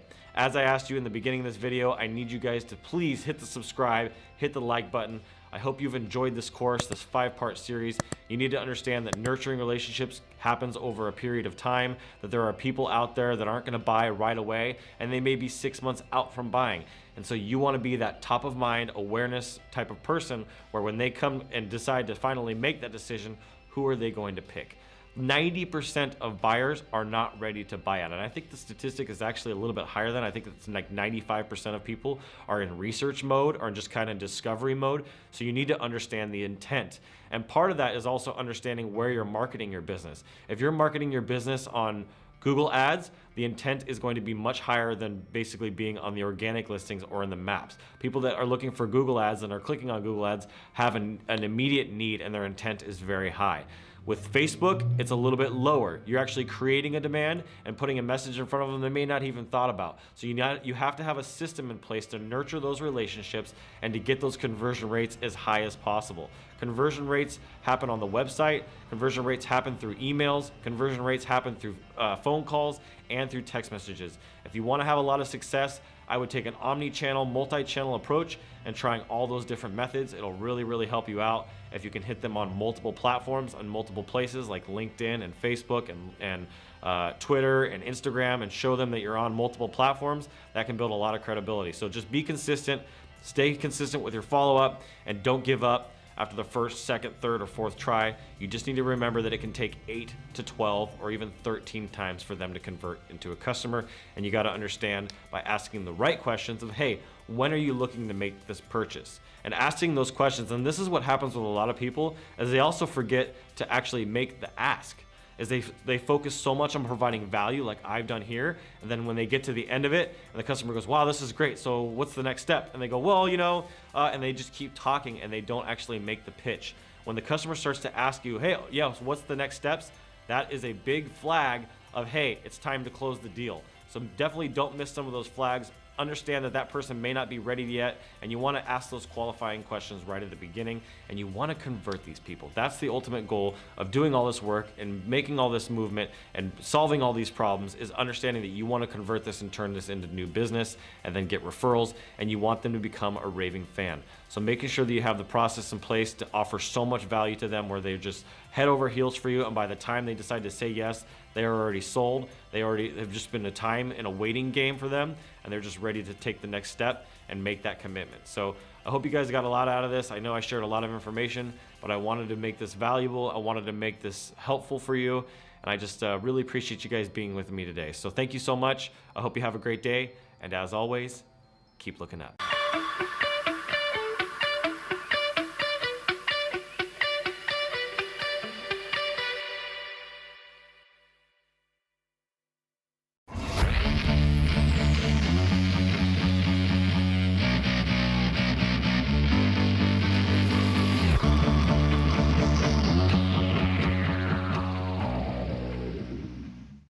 How many units per month of a product should you be expecting? Should you shoot for? Both minimum, maximum? Is there any specific number you should be shooting for? Well, in this video, I'm going to explain what exactly you should be shooting for.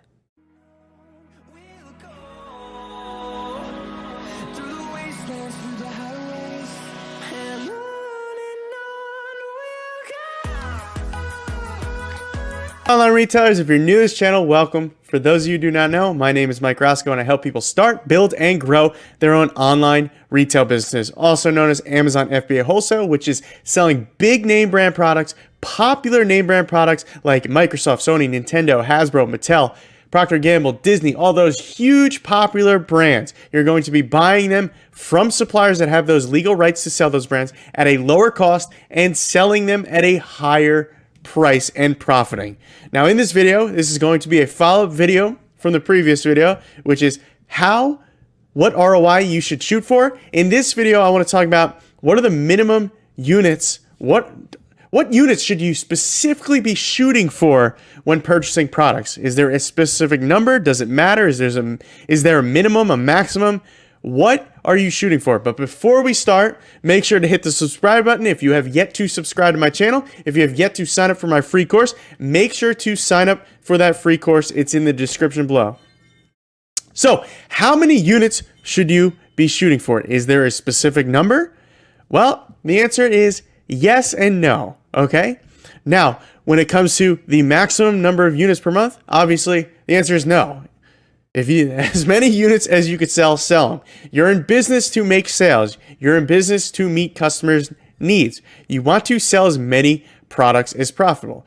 The more products you sell, the more profit, right? That's usually how the game works. So there is no maximum for the number of units you should be shooting for selling per month. Now, is there a minimum? Yes. Yes, there is. Now, this comes with personal preference. Some people are different than others. This is all based on your own business strategy. For example, I want to give you an example here. In the other video, we went over PS4 Black controllers, right? We went over these, and they sell 7,348 units per month. Now, we went over that you can take under 10% on these because they move so fast, right? But let's just say you get this offer $42.50, and it only sold, you would only be getting 50 units per month. Would you take this deal? No, because you're only making a 6% ROI, and you're laying down $42.50, and how many units did we say? 50 units? So you're laying down $2,000 to make $140. That's going to tie up your capital. So there is a minimum here. In this specific scenario, if the ROI is too low and the demand is too low, then you're going to pass up on it. But, this example that we used in the last video, let's just say, you had 4 other competitors and you were the 5th competitor. So you would get 41 units on average, right? But you're getting a 100% ROI. So is this deal worth it? Or we'll even just say there's even more competitors. You're only going to get 20 sales per month. Do you take this deal? I would, because look, you're $30 and you're buying 20 units. Let's just say you're buying only 20 units, 1 month supply. And that's going to be $600. You're laying down $600 to make $600 profit back.